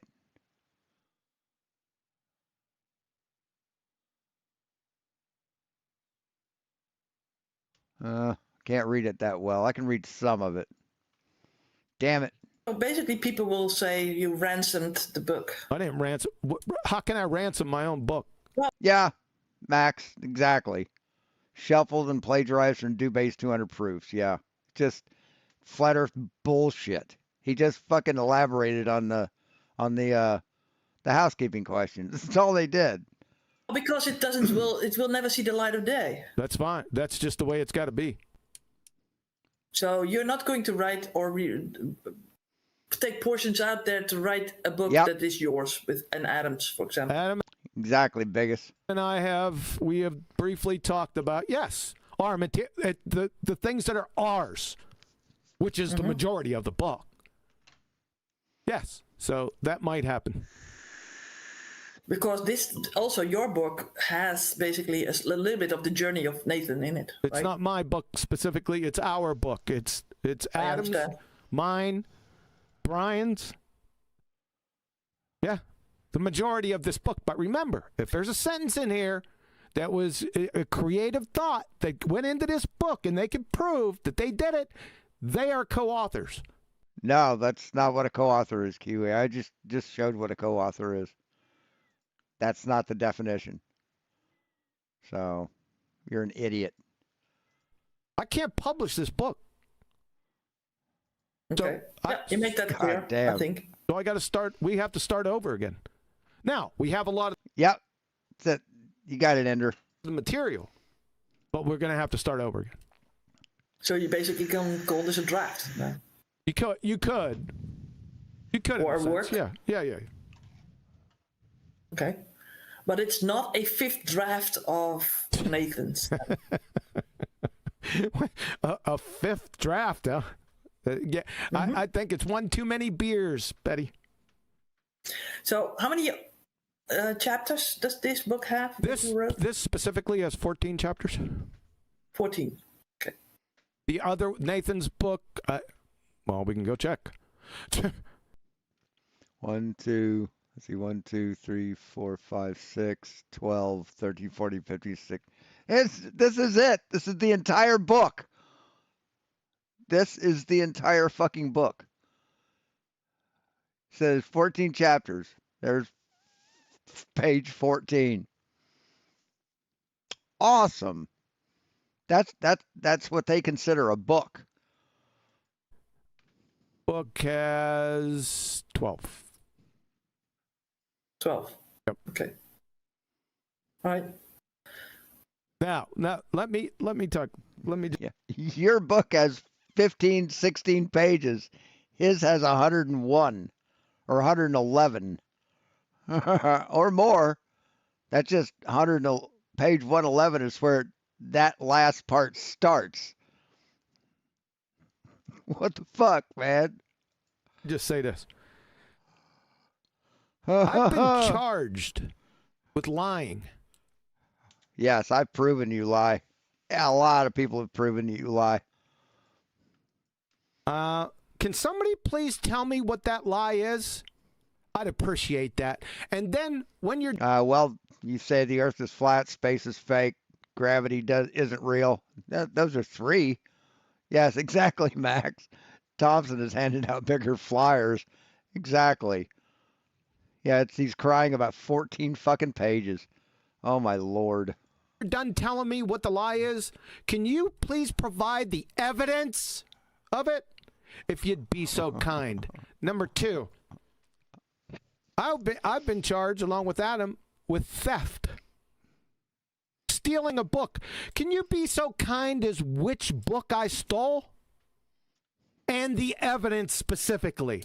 Yeah, if you would be so kind. I'd like... Well, from your own words, you basically took his idea and stole the idea and made a book, and now you won't cut him in on it. That's about the long and short of it. To know. You're going to charge me with something. You better don't half-step. You're going to get your ass tore up. Oh, big man. He's so butch. You got it, sunshines. Flat earthers out there. Ooh, he's so butch. Couldn't spell cat if I spotted you to C in the A. Well, it's not only flat earthers, right? It's ballers also that are Yeah, some ballers did, yeah. following this drama, Yeah. basically, or this. 6 months ago, I couldn't even spell F-E. Now I R1. Fiasco, whatever you want to call it. Yeah.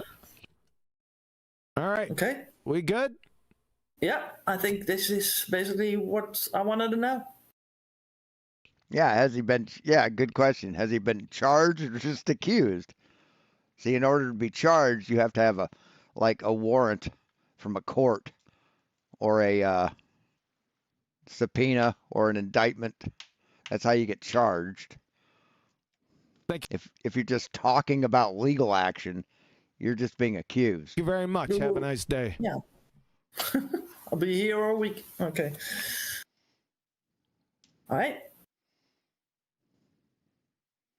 I think I can go on to Adam. He might be sleeping. What a trip down memory lane. Evening. Evening. Hi, Adam. Back on then. I'm not starting with my childhood. Yes, I mean, shouldn't he? Yeah, shouldn't he prove that he's a flat earther first? I mean, he demands that of others, right? I know you began It'd be a civil matter here in the United States as well. on Iron Realm Media, and you were checked out. Yeah, it's not a criminal offense; it's civil. And with your friends, you had a fallout with your friends over there, right? I was, removed. Yeah. There is someone. Now, CQE, if you write down something, if you dictate what someone from a book, from his original book that you said you were going to redo, from the very beginning, if you took his words and put them in your book, that makes him a co-author. So it's the same thing as if he would have written them. So, just saying. In here, can someone get them out?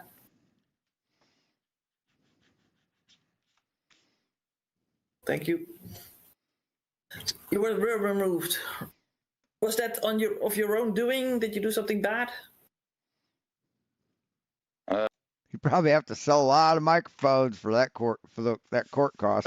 I stuck up for Arwin and said I wasn't prepared for Bob and Karen and other people to attack him in the way that they were doing. I didn't think it was right. And I thought some of the things that they said and did were wholly inappropriate and wrong, like go and kill yourself. Of course, this is a memory, isn't it? Why? Arwen said that to other people. Arwen says that about every stream he was on. So what the fuck you sticking up for? So by standing... Shall we Might I remind you of stream number 92? Like I said, that's just not right. You know what I mean? Yeah. I put it to the other guys, and then I think it's 92. they kind of agreed, and then a few weeks later, I was kind of realised passwords had been changed and I was locked out. So I had a sad evening. Not an argument, but a sad evening saying goodbye to Josh and Walt. So What was your contribution to that show back in the day? well,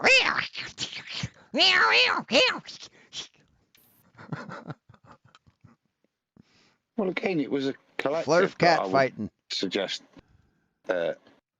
heavy on my end in terms of I did a lot of the OBS. Well, Josh ran the show and I ran the show. You know what I mean? In terms of production, he ran it for the first bit, and then I kind of just wanted to get into it and learn how to do OBS and stuff. So then I did it a bit. That's where you'll see the really gaudy, over the top screens and stuff, where I was just figuring stuff out. So. So you had part of the shows that you produced, and sometimes other people did the shows then? Well, it was a collaborative, so yeah, but a lot of the time it would be like content from Savage or me and the other guys. You must have all watched it. It was an odd, eclectic mixture of different guys with different view, a bit like Flat Earth Debate. You know what I mean? No one was of a similar background in these groups, as they say. So you were basically now without a channel. How did you? Were you already friends with Nathan at that time and with QE? Yeah, I had QE on Iron Realm. I know that. I have heard that. I've listened to that. Okay. I remember Iron Realm. Jesus. You asking about the scientific method at the time, and John was very abrupt in that interview, and I remember that portion. Well, that was part of the reason of having him on Iron Realm, was because we had met before. He just put, and he'd reiterated, reminded me. In fact, the way I describe it is, it was like being slapped round the face with a wet fish, is the historical phrase I used. With the scientific method, I held people go, "Oh, Adam's a pharmacist, he knows Katie," but there was a subtle reminder of the nuance of what fits the criteria of scientific method. So both for me and also, and this was with Nathan, because it was Nathan that finally took it to John D.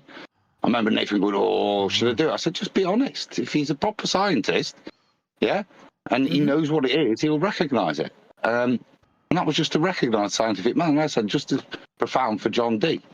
It empowered him significantly, as did, and I give credit to QE there. Yeah, I'd forgotten it. You can listen on Iron Realm, and I'll talk about a negative outcome. Being more positive than what it is. I know it does finally prove something. That's not the point, but it's not the way it's used in mainstream academia. But I was on that train until it was, like I say, hit round the face with a wet fish. When did you start? You lost basically your. So he basically just described QE or Nathan gaslighting him on science and him giving in.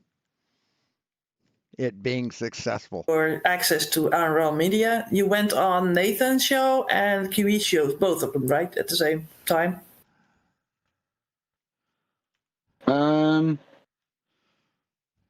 Yeah. So you. Yes, he had a lot of stupid to prove. I'd have been on Nathan's show, bits and bobs, and was doing work. So when Iron Man was out, so the Morgold Lighthouse, it was me that contacted the Lighthouse people and got all the details. When the Batman claim was coming out for stuff and all sorts of. So I was working with the guys. I got a good relationship with Sleeping Warrior, Again, it was Nathan was a conduit for people to get together and share their information. Look at Ranty. Nathan never took any of Ranty's pictures. It was all on his show. Do you know what I mean? It was a great place to bring your discoveries, and we were discovering then. Yeah. Okay. And you were part of the Ballbusters team eventually, and when QE had his channel. Yeah. You made intros and outros for QE.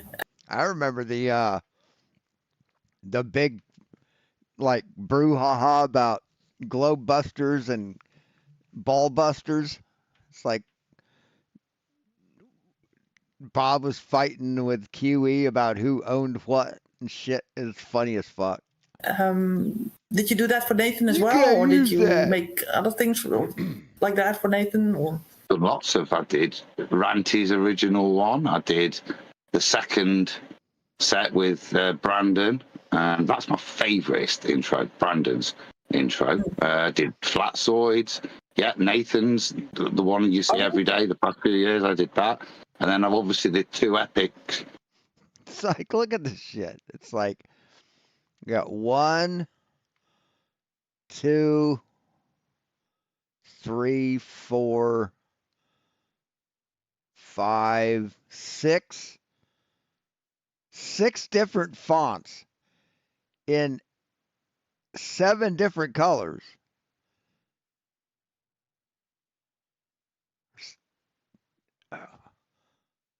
What the fuck, man? It's hilarious. 1, 2, 3, 4, 5, 6 different colors. And then the copyright's in gray. But I mean, what the fuck, man? Fiasco, editors, books, author. Oh my Jesus Christ. Ballbusters. and Arwin's, right? I think. No, My Arwin's God. intro was his own, but I did all of Arwin's graphics, logos, and OBS. Okay. So Twice. you twice. Okay. Well, So when Arwin had the castle and the woods walk, and then he had the castle portal. I did for him. okay. So when did you hear about Nathan's book? I mean, this? Are you the one to credit for this? Mystic ancient secrets can all be answered when you ask the mystic access. I guess that was his work. Honestly, I think through 10th Man. I think it was him that told me and said, would I have a read? Shortly before going on holiday. So I said, yeah, it was a good time to read it. Yeah, good synopsis there, Ender. So that'll probably be over 2 years ago. So probably June 2 years ago, maybe. 2023? Yeah, well, before I went on holiday, which would have been in August, because that's why I asked for a copy to read on the beach. What do you think of it? It was weak source, is the way I read it. There was stuff in there that I knew what it meant, but it wasn't explained or alluded to. It was just kind of given a very brief mention, as if you should know it, if you see what I mean. So there was stuff in there that I recognised, but was I impressed? No. Was I as appalled as QE? Maybe not.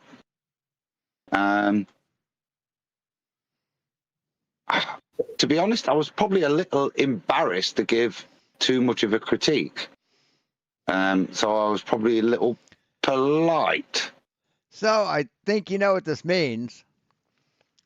Tomorrow's stream is going to be covering Nathan Oakley's live stream live. Right? The English about how Because he's going to have something to say about this, I'm pretty sure. average it was. Yeah, but yeah, because you don't want to go and attack someone and go, that is, unless you QE and go, that is a sack of shit. Yeah, you know what I mean? So you're I sat polite down in your on the response, beach, aren't you? staring into the sand. Mm-hmm. Okay, so you said that to Nathan. Hey, I read your book, but The day comes to what call happened? anyway? Hey. And we all get Well, burned. I think you should get other people to have a read of it and stuff like that. And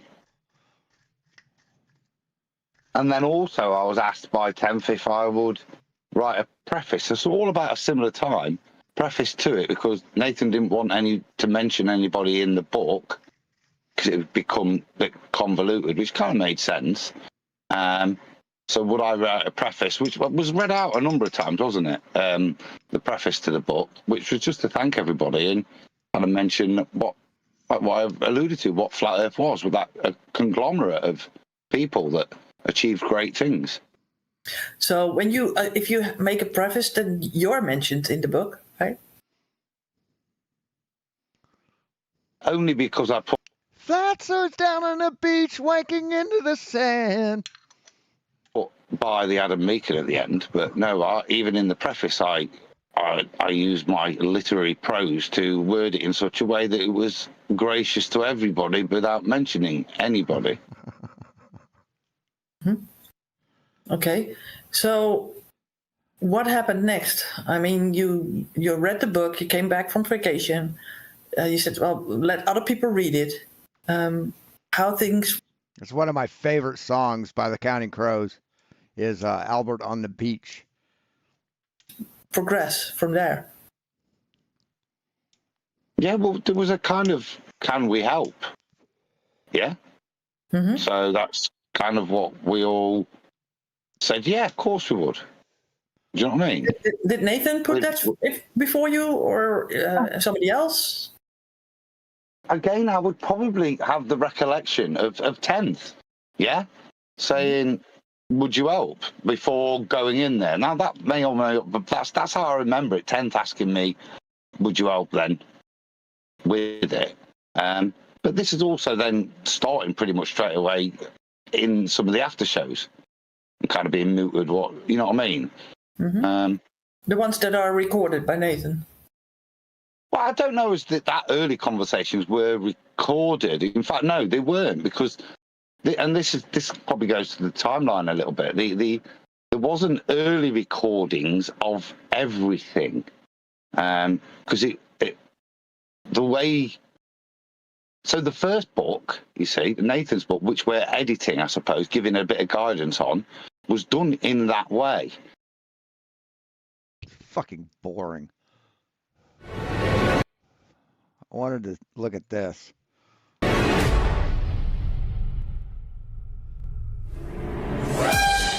This is live. Dr. Blitz denies his own flat measurements. So did Nathan call into the show? They are live.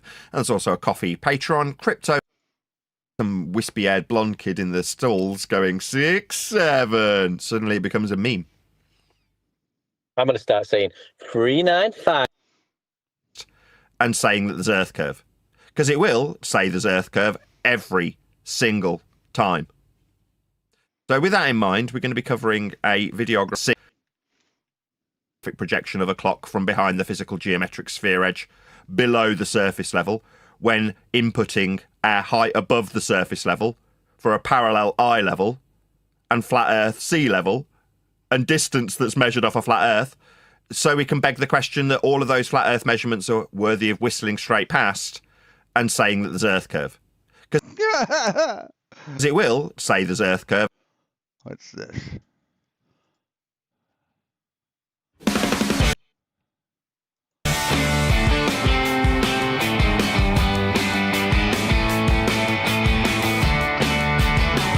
Is this copywritten? Am I going to get in trouble? I might get in trouble. Sounds good. What I wanted to see was, hold on.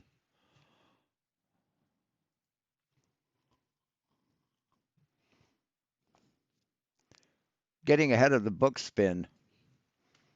So evidently this is going to be his explanation. Saddens me, especially when I'm quite literally Get it on. So it'll be on for another hour. So Hello. Let's roll. Hello. I've been effing and blinding and cursing my former editors in the pre-show, calling them bitches and such like, much to my irritation because I'm having to work my little socks off, flogging far more microphones than I ever intended just to keep the lights on, rather than flogging a book that I thought I'd be well into publishing. Well, you know, Nathan, you could win MC Tunes $10,000 prize. That could pay a lot of rent. And publicising through Christmas. And I'm not. So that's left me in a high degree of frustration and irritation with the people who are setting out to help me. Now, I've unsubscribed from these particular videographers, one of them whose channel I built, and one of them whose communication lines were also built by me. Oh, is Hal a super group? Like what they had back in the 90s? REM, Black Crows, and Hootie? Okay. And pulled from underneath them as soon as they betrayed me. Yeah, I'll check it out. Yeah, it's most definitely fucking copywritten, if that's the case. That doesn't change the fact that the people around me still tell me what's going on in the worlds of these two former editors and how they want to explain to the world what they've done. Now, for me, like I say, having unsubscribed, I don't care. I've moved on. I've given ultimatums and timelines that I wanted to adhere to. They weren't. Therefore, life goes on. I get on with my life. And it's unfortunate that I still have to have a cross-pollination. Admittedly, it was me that put that pollination in place with these individuals. So when my group tell me about these individuals, it saddens me, especially when I'm quite literally, as I speak, doing this, editing other videos so I can make eBay adverts look a little bit more posh and polished when I'm trying to flog all of this stuff behind me to keep the... Nathan, do you think anybody is gonna want to buy a microphone from someone who looks like a fucking psychopath? Like a mental patient? Do you? The lights on for Flat Earth debate. Now, in that regard, I'm still extremely grateful to all of the people who've smashed the PayPal link and given me the ability to literally give every penny that I get via PayPal to my wife. I mean, do you think that anybody would buy a microphone from you if they went on your channel and saw the way you act? Do you think anybody would do that, Nathan? To help her, financially, transcribe the book from the recordings. Now, it's also coming down the grapevine, a few things that people say about their books, like Brian's Logic's got a book coming out. Apparently that cat's out of the bag now. But what? He's very specifically told me his book was about housekeeping. He has copywritten. Yeah, he you can tell when he's really, really pissed off is his voice sounds like he's smiling. He makes his voice smile, and that's like you can really tell he's pissed. After being asked by one of my compadres on the panel, the very loyal Neil Constantino, about whether or not his book was about housekeeping, Brian's now saying it isn't. Now, it can't be both. Obviously, me having a recording of Brian specifically saying, it's about housekeeping, end quote. You'd wonder why I'd say it isn't. We'll have to square this circle some other time, maybe legally, Brian. You little bitch. See, that smile? It's like, it's masking so much. Meanwhile, I'm overworked, which is very frustrating, but I still have to thank all the people who've given me the ability to pass one of my means of income onto my wife so that she's keeping away from her employer and transcribing from all of the recordings that were made whilst in the process of producing the fifth draft, stolen by two very snarky thieves. So you're making your wife take time off work? Did I hear that right? That he's making his wife take time off work to do this shit? A housekeeping, end quote. You'd wonder why I'd say it isn't. We'll have to square this circle some other time, maybe legally, Brian. You little bitch. Meanwhile, I'm overworked, which is very frustrating, but I still have to thank all the people who've given me the ability to pass one of my means of income onto my wife so that she's keeping away from her employer and transcribing from all of the recordings that were made whilst in the process of producing the fifth draft, stolen by... So your people are sending you money to pay your wife so she could take time off work.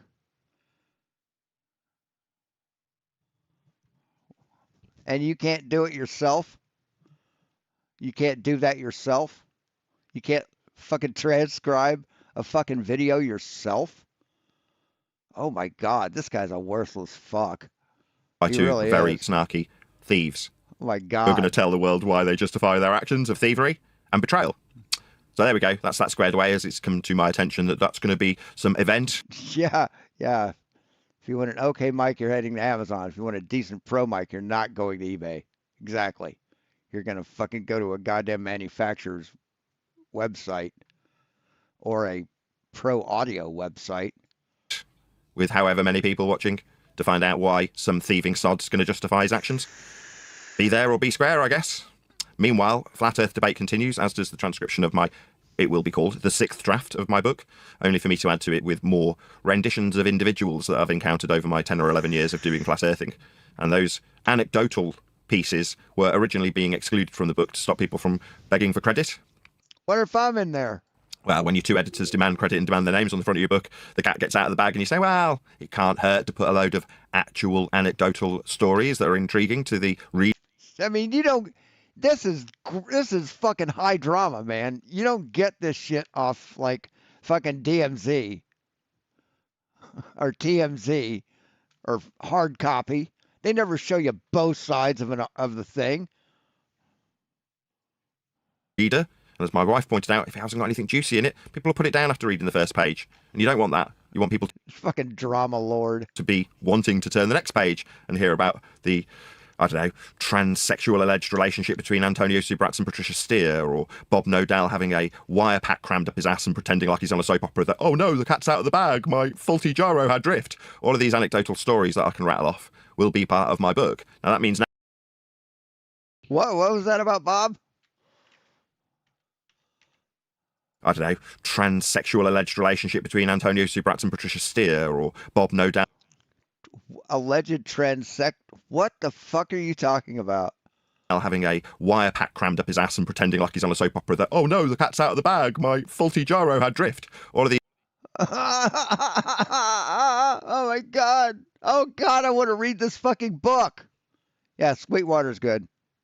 Yeah, I recognize that name. These anecdotal stories that I can rattle off will be part of my book. Now that means name dropping. That might be that we have to change some of the names to protect the innocent or guilty if we're going to change it to quantum scumbag or whatever I decide to call some of these individuals when I write about them in the 7th. Ooh, that's a scathing nickname. Draft. But, as I say, I wanted to address it for the audience's benefit, at least at the beginning of this show, so that it's out of the way and I can... It's like watching two little chihuahuas fucking bark at each other. It's funny as shit. Crack on doing my microphone sales instead of my book sales, which is annoying, in case you're wondering why I'm calling these thieving scumbags bitches and swearing and effing and blinding about them. It's because, as somebody asked me, you sound bitter. I am. As you'd expect. But life still goes on. And as it's supposed to be just a shout out to the people supporting me on PayPal. This is great, but I think you should talk more cryptically like many creators do. Thank you to all of you who supported me on Patreon. My wife also thanks you, and she's kept very much motivated. She's still doing it every other day or every day. So, yeah, really appreciate all the support, all the people who've smashed up the PayPal link. Hopefully it'll continue and I can keep her motivated. There hasn't been a couple for a few days, but I actually bunged a 20 quid out of my own pocket. I'm like, you know, I am selling these microphones. Had my accountant demand £300 or £400 for services and for tax bills. And I was like, okay, by coincidence, I have actually had literally £300 come in from high-end microphones that I'd sold that day. God's definitely smiling on me because I could pay my accountant. But I also bunged my wife 20 quid because there wasn't any PayPals that had come through for a few days because I want to keep her motivated to write my book. That is to say, take all of the information that's already been gone through at great length in all of the recordings that I've got in my 27 or 30 terabytes of hard drive space that I use whenever I'm in front of this computer. I think that's everything. Was that everything covered from the pre-show in terms of you telling me that there's going to be live shows? The 20 and 30 terabytes of hard drive space you use every time you're in front of the computer. Is he saying each one of his live streams is like 30 terabytes? Okay. Justifying thievery. Have I missed No, that's not it. They're gonna. Well, the thing is, they're gonna try to portray that you weren't even there at all, and you had no idea what was in the book, what was going in the book. So how can it be your book? These are the things that they're going to try to portray. What they're saying is, we decided to usurp the author. That's going to go down well. What, while you were in my hangout under my tutelage and supervision, whilst being recorded by me. His tutelage and supervision. Oh my God, he's so arrogant. I wasn't even there. I mean, yeah, I've got a family to run, and at the time I was mitigating for flogging microphones, but I recorded it all. That's why I've got my setup to record it all. Yeah, you did the important part, didn't you, Nathan? You recorded it all. You clicked a button. Way to go. Nobody can accuse you of being lazy. They're not realised. Oh, I see. What you decided is you were going to usurp me and that you were writing your own books in my hangout under my supervision during my recordings in a hangout that's paid for by me. I see. So you're bigger traitors than I first thought then. You decided whilst in my space that you were going to betray me. Yeah, like the scheming bastards that design cars for Jaguar that decide we're going to thieve all these because we're doing all the work in Jaguar's workshop. Yeah, they're thieves, scumbags, and traitors, aren't they? Well, they're contending with that. It can't be. How is it your workspace? You don't pay for that. You aren't even there.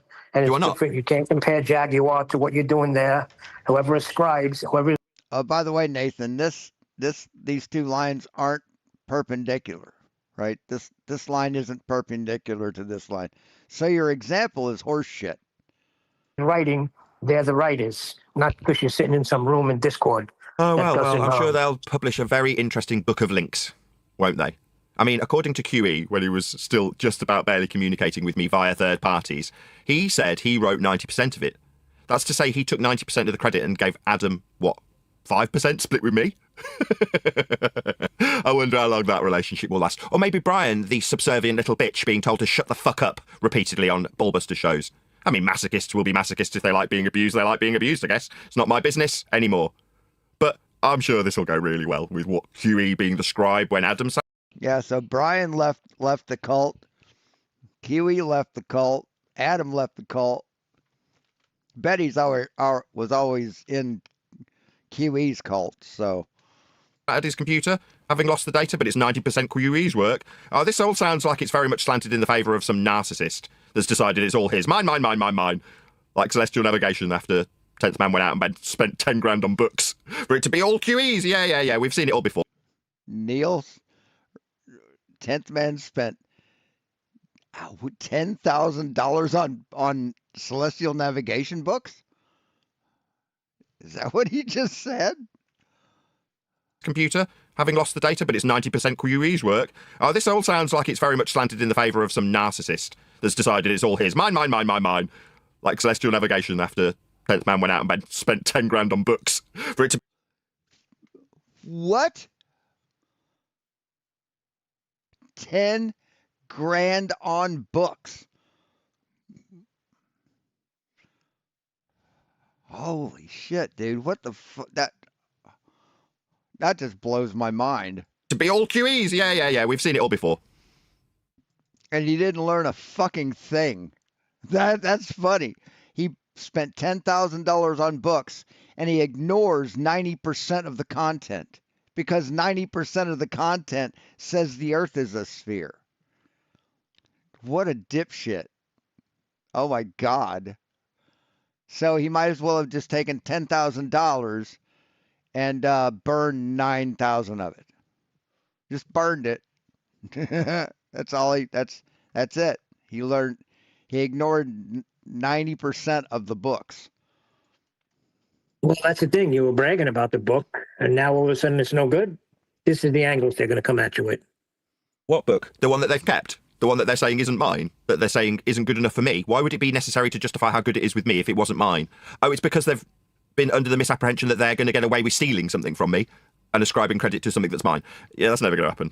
Meanwhile, they're no longer part of this group. I mean, Brian...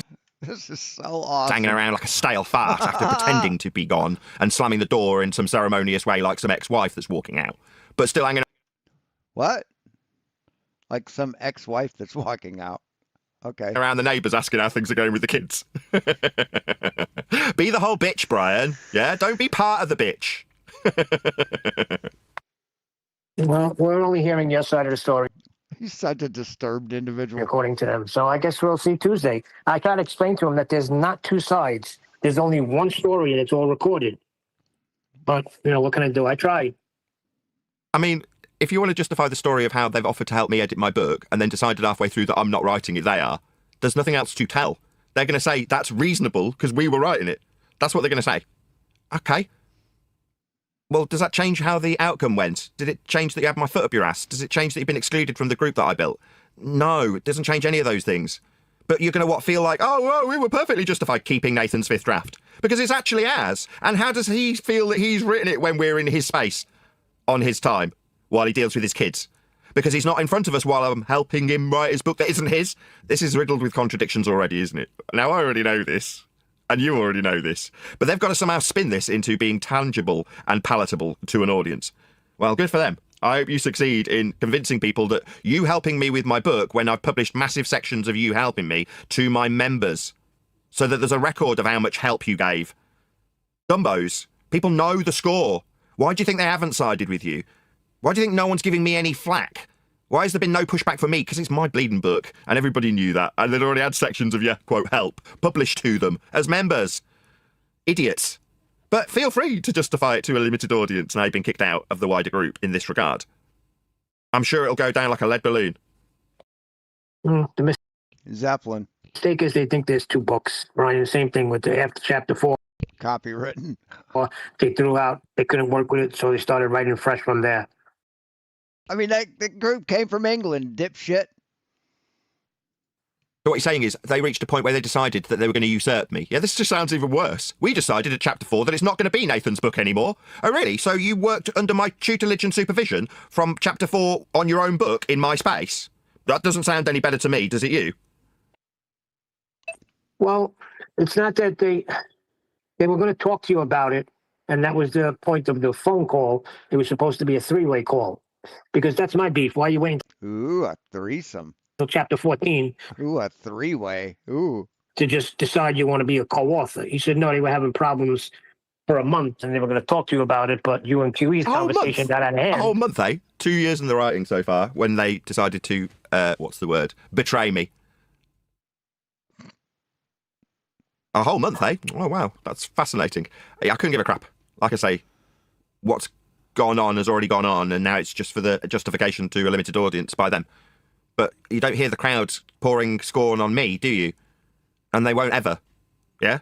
But you're going to need to try and do damage control if you're the thieving scumbag sod that decides to usurp the author and steal the fifth draft because it's actually yours from chapter 4 while writing it in my hangout that I pay for.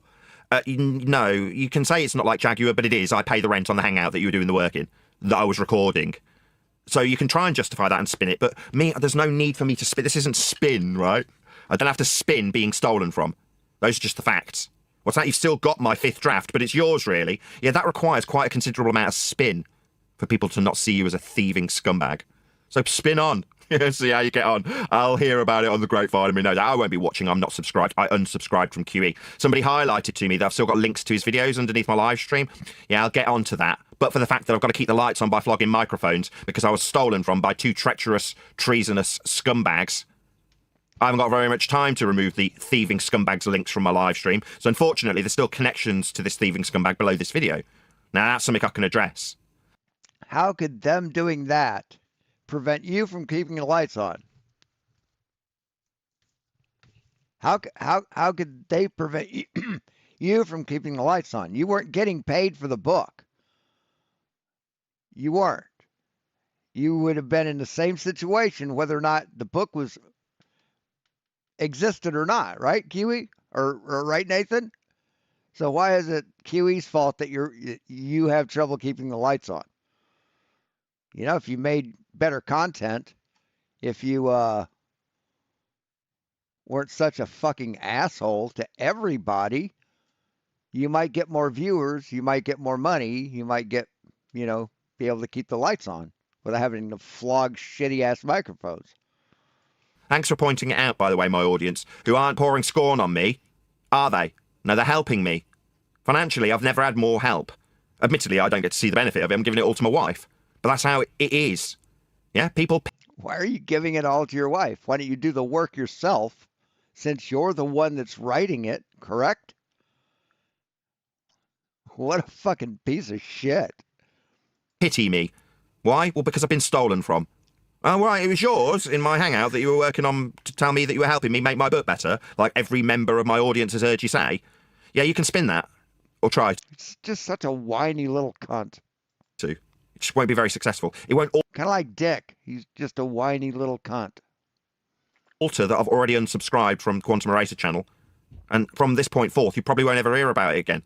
The one guy's name, people can't even remember already. I said it would be Christmas when people would forget his name. Now, that's already happened. So, the other guy, Quantum Deceiver, whatever he's called, yeah, they'll soon forget you too. Yeah, we've already usurped your arguments and made them redundant.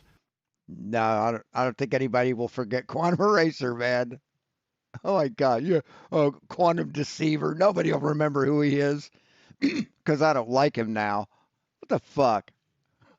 What an arrogant dipshit. The Black Swan was good for a time, but now we just need the distance to the oil rigs to prove Earth's flat, don't we? The rest of that argument, what was it again? 1.22, I can't even remember. The Black Swan, old news, like yesterday's chip wrapper. It's in the bin. I'll listen to him whine. Oh, my God, he's crying like a little baby. So there you go. Like I say, hopefully this won't come up again.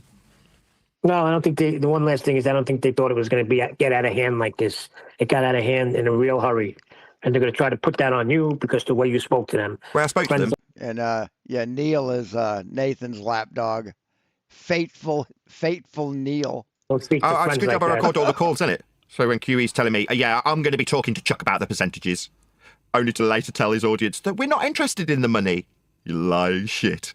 Yeah, you are. No, they were going to sign waivers. Oh, really? Is that why I've got QE saying very specifically, I'm going to talk to Chuck about these percentages? No, those percentages aren't right on the phone call. Is that me imagining it? Am I imagining that? Or is that just a lying scumbag? Not about the money, really?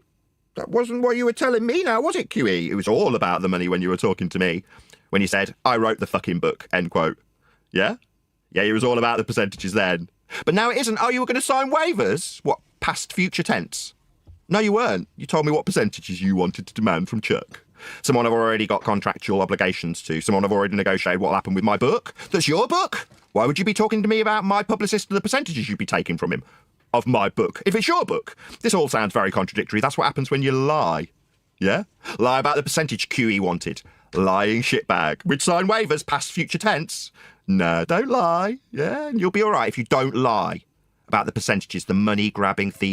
I love it. Telling people don't lie. Thieving cunt. That's Quantum Eraser. Thieving, money-grabbing bastard. Is now lying about saying you would sign waivers, future tense. Don't lie, yeah? You just look like a bigger lying scumbag. John Stunyer. You thieving fuck. Ooh. Ooh. Well, the other thing, too, is... He said a swear. I mean, you could say that maybe you were getting angry, which is justifiable. So I said, well, friends don't treat friends the way they treated Nathan when he asked for it, so he continued working on it. And they tell him, no, you expect him to just say, okay, whenever you guys are ready. Of course you're going to be furious. I don't get it, man. Yeah, the minute they started doing that, I cut them off immediately. I mean, what they thought was I'd be malleable and fickle. Oh, really? No, you'd be surprised how quickly I chop people's heads off. It's just a surprise when it's somebody close to you. You don't expect the knife to go through your throat so quickly. But there you go, I turned around and immediately slit it, didn't I? And you can't believe your fucking luck. Suddenly your neck's been slit. Yeah, that's what happens when people betray me. Slit their throats. Metaphorically speaking, of course. Yeah, that's what treasonous, traitorous, scumbag thieves deserve. It's like he just thinks he's so bad. He's like Flat Earth Fonzie. But I'm sure they'll spin it in a great way. It's really their book. That they were writing in my Hangout for me when they were helping me make it a better book. Okay, from chapter 4, they were just working on their own book. They just didn't happen to tell me. Oh, yeah, that'll sound great. From chapter 4, we decided it was our book that we'd be writing with Nathan around. Oh, would you? That sounds, again, not just contradictory, it's kind of scummy. You were working on your own thing in my Hangouts, were you? Why was I there then? Why did I need to be? Why was I recording I heard that too, Cygnus. it all? Why weren't you recording it? Where are your drafts? Oh, you haven't got any? Oh, it was only the second draft. The first one being Chuck's book. I see. This all sounds very contradictory, nonsensical. Garbage waffle from deceiving, thieving scumbags who wanted to demand percentages only to later lie about not wanting any money. All right. Yeah, there's not much honour amongst thieves, is there? They'll lie about the money they didn't want. Take him to court, Nathan. Take him to court. File suit. When they demanded specific percentages? Please, for the love of God, file suit. Of the publicist? Really? I don't think this chap's even got QE on his radar. I don't think he's ever had any communication with him beyond the Hangouts that he spoke to me via. Right? But you were going to demand percentages from him, were you? QE, but he didn't want money. Those things are very incongruent with one another. They don't work together. They're a contradiction. Also a lie. Huey's very money orientated. Yeah? Like when he demanded half the Ballbusters chats. And I just went, have the show. You can run it and do the work if you want the super chats that you're demanding from me. Yeah? Because QE demanded half my income from Ballbusters when I was running it on this channel. Yeah? Maybe he'll lie about that and say he didn't want the money. Then he told me it was 50-50. Ballbusters on his channel and never gave me a penny. Right? 50-50? Where's all that money? Good job I got all that recorded too, eh, John? 50-50, you say? Ka-ching! I reckon I could work out how much money I've lost out on. There's, where there's a blame, there's a claim. His eyes are really wide apart. You notice that? It's like they aren't where they're supposed to be for a normal human. They expected you to, come to them, and because they were, He's very spotty. doing all the work, and you were going to put them on the book as co-authors. So I think it was like a shock to them that you didn't put them on as co-authors. It shocked to me that they would even ask something like that. All right. Yeah, I mean, I was quite shocked when QE started demanding half my super chats for a show that I was producing. That's why I gave Ballbusters to him. What, you want the money from it, then you put in the work. Oh, no, 50-50. Really? Well, that's interesting. Interesting turn of phrase you used there. 50-50. That sounds like a financial recompense that I'll be getting that I never did. Interesting stuff. Anyway, it's all for the courts to decide now, isn't it? Shout out to Mickey Moose or Mickey Mess Studios. Says, Nathan, tell us the amount you need for your book out. Don't worry too much. The name, Nathan Oakley, takes it all. We don't know those other clowns, so just tell us where we will help you. You are. Everybody is already. Yeah, the gullible have very deep pockets. Helping me, and I've just done a massive shout out at the beginning of the live stream. Thank you very much for the super chat, by the way, Mickey Mouse. I mean, yeah, people are already helping me in a big way, and I'm very grateful to them for doing that.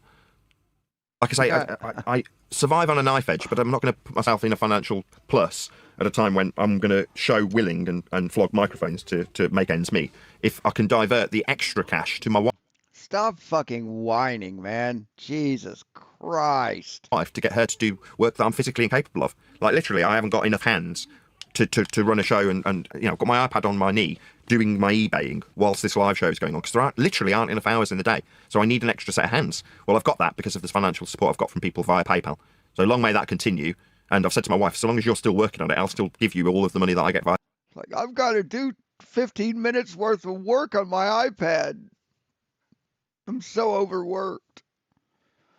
PayPal, because that's what she asked for specifically. She's like, well, just give us your PayPals. I'm like, yeah, okay, no worries. So, I'm kind of grateful that you've given me a super chat, Mickey Mouse, because I get to keep it. No, I'm only joking. My wife deserves every penny. She's working very hard. How much of this book did you write yourself, Nathan? How much of it did I write myself? None of it. None of it? No, 0.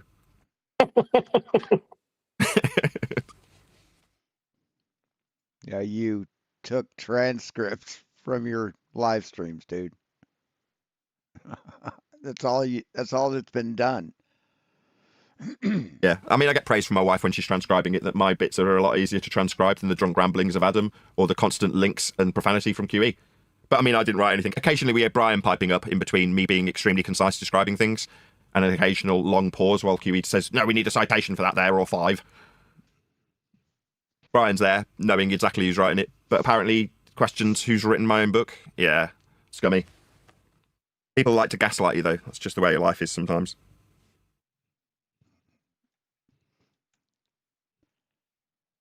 True, Ender. True. Like gaslighting to believing that you're not writing your own book. I am. Well, to answer your question in sincerity, all of it. So what's your wife doing? Transcribing videos that I've recorded whilst producing the book. She's transcribing them back onto a Word document. I'm answering you. She's transcribing them from a video format onto a Word format. Okay, so you haven't actually written anything. So, will it be here?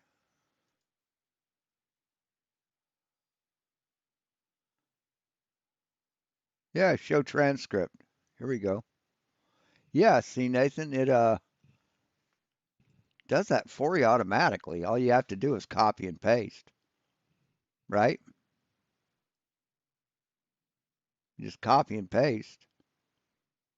right? It's not that hard. You could do that yourself, right?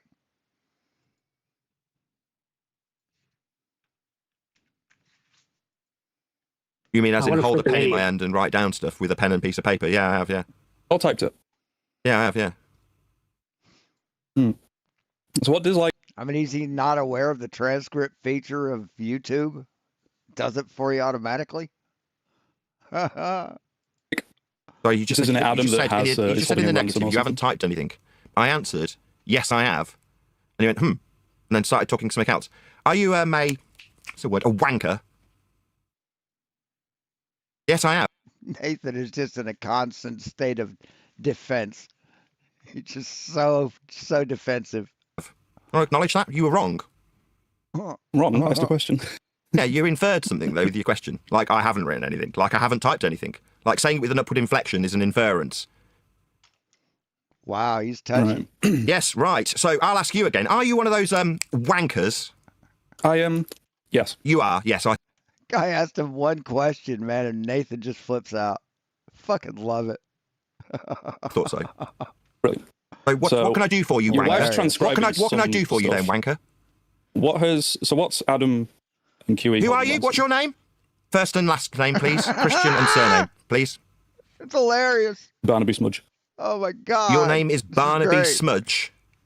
Yeah. What kind of surname Smudge? Is that your mother's name also? Yeah. Your father's name was Smudge? Yes. I don't believe you. Okay. Who's speaking right now? Somebody with a fake name. So Well, what's what's his being fake held name? ransom from you? What have you gone to the police over? So who are you? What does this have to do Barnaby with you? Smudge. Are you a policeman? I want to know. Who the fuck asked you anything, you belligerent prick? Well, you just asked me something right now. What, I asked you who asked you you. something? Can we get rid of this asshole? So what's going on with the book? People are calling you an asshole. I What's called you a being held- what's wanker, being and now held you're being ransom? called an asshole. Your behaviour is that of a wanker. That's what you Oh, are, a boo-hoo. wanker. So why don't Oh, you get boo-hoo. lost, wanker? Well, why are you here, why don't you wanker? answer some Is this you? What's going on Is with this the you book? entertaining yourself like masturbation? now you're giggling like a little girl. Yes. The echo chamber will not be sullied. Off with ye, demon. Yes. So why don't you sod off and play with yourself somewhere else, you pathetic, belligerent little girl? Oh, Nathan. Take your finger off the mute button, come on. What's going on with the book? Is What's this being held mess? ransom? Seriously, can we get rid of this guy? Yes, we can. This is mental institution rape. No. My He's God. a paid guy. Get rid of him. Yeah, you want to Whoever's talk to got me. my You will powers- have some respect, first of all. What you won't do is chuckle at me like a little girl. Yeah, then you will get removed. And while I'm answering you, saying, get your hands off the mute button, yeah, I'll get you perma removed. From today's show, you're welcome back tomorrow, wanker.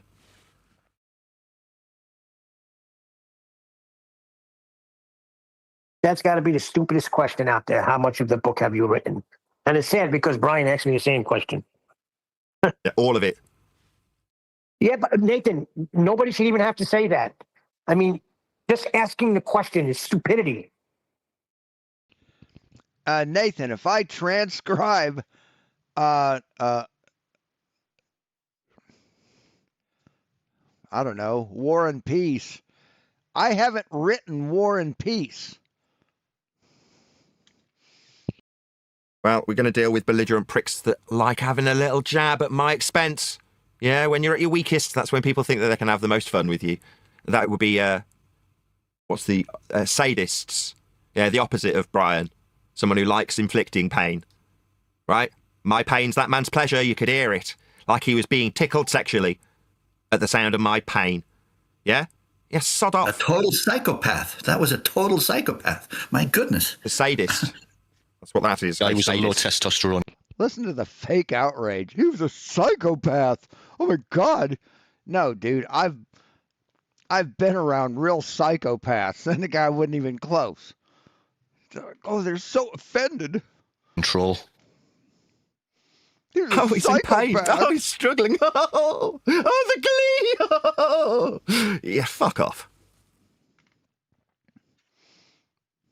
Well, you kind of deserve it, Nathan. You bring the mockery on yourself. This wasn't the show I'd intended for today, I'll be honest. It's been eventful. I started off the show, right, and I hadn't got all the links together. I was just spilling one job into the other, and I'm like, oh, I've got to set up for the live show, and I'm videoing microphones and stuff. I'm like, well, all of the equipment for doing that, that's to say the equipment for recording microphones is the same as the equipment I broadcast with, so there's no real excuse where I can't do both at the same time. So I'm like, okay, fine. I'll load up all the Hangout stuff and just start. So I did my intro, and then as soon as I'd done my intro, I'm like, I haven't set everything up. I haven't set Discord up. I haven't set G Plus up. I haven't sent out an invitation. I've done nothing. So I'm like talking to camera where I'd normally say, all slick. Now I'll hand across to the G Plus and Discord panel so you can enjoy them while I set up for the live show. What I actually mean when I say set up for the live show is go and make a cup of coffee, get myself a drink, make myself comfortable, make all my stuff that's on my periphery a nice distance away, my light switches to hand, things like that, right? Not actually set up the show, like physically set it. God, he's so overworked. Oh my God. His life must be so stressful. You know, he can't he can't write his own book. He has to get his wife to do it because he's busy doing stuff like setting up the show, you know, making coffee, getting a drink, making himself comfortable in front of a computer. What a fucking clown. Up on the computer. Wow. But I had to today because I was so disorganized. Like I said, I've run out of time. When someone like Mickey Mouse says, what can we do to help? Now, the mercenary part of me says, give me more money, right? That always helps. But it's just not true. Money isn't the problem. People have been supportive enough to keep my wife interested. Like $20 here, $5 here, £1. Literally, someone sent me £1 on PayPal. And I was just as grateful as to the next man. We talked about the parable of the beggar woman in the synagogue when this happened. But my point is the person just wanted to get my attention. And £1 is what they got it with. And to say thank you for the show and what I've done for them in their world. Now, that to me is invaluable, right? The pound is irrelevant. I'm still grateful for it, right? I'll take it all day. But the person saying... Are we done? I'm done. God, what a whining piece of shit. He just... They all are. It's like they're the dumbest people alive trying to be important. And if they fail... because smarter people prove that they're nothing. And they don't like that. And then they start attacking each other and shit. It's just funny as fuck, man. It's just, wow. Yeah, I'm sure he has to write his book. She has to write his book from the bedroom as his family are not allowed in the living room while he's working. Yeah. Just the whole thing is just a big fucking clown show. Just the idiocy and the arrogance and the fucking just... oh, it's just a mess, man. Anyway, thanks for watching, guys. Thanks for coming by. Click like. Share the show if you can. And happy Thanksgiving if I don't see you till then. I probably will stream like tomorrow and the next day. So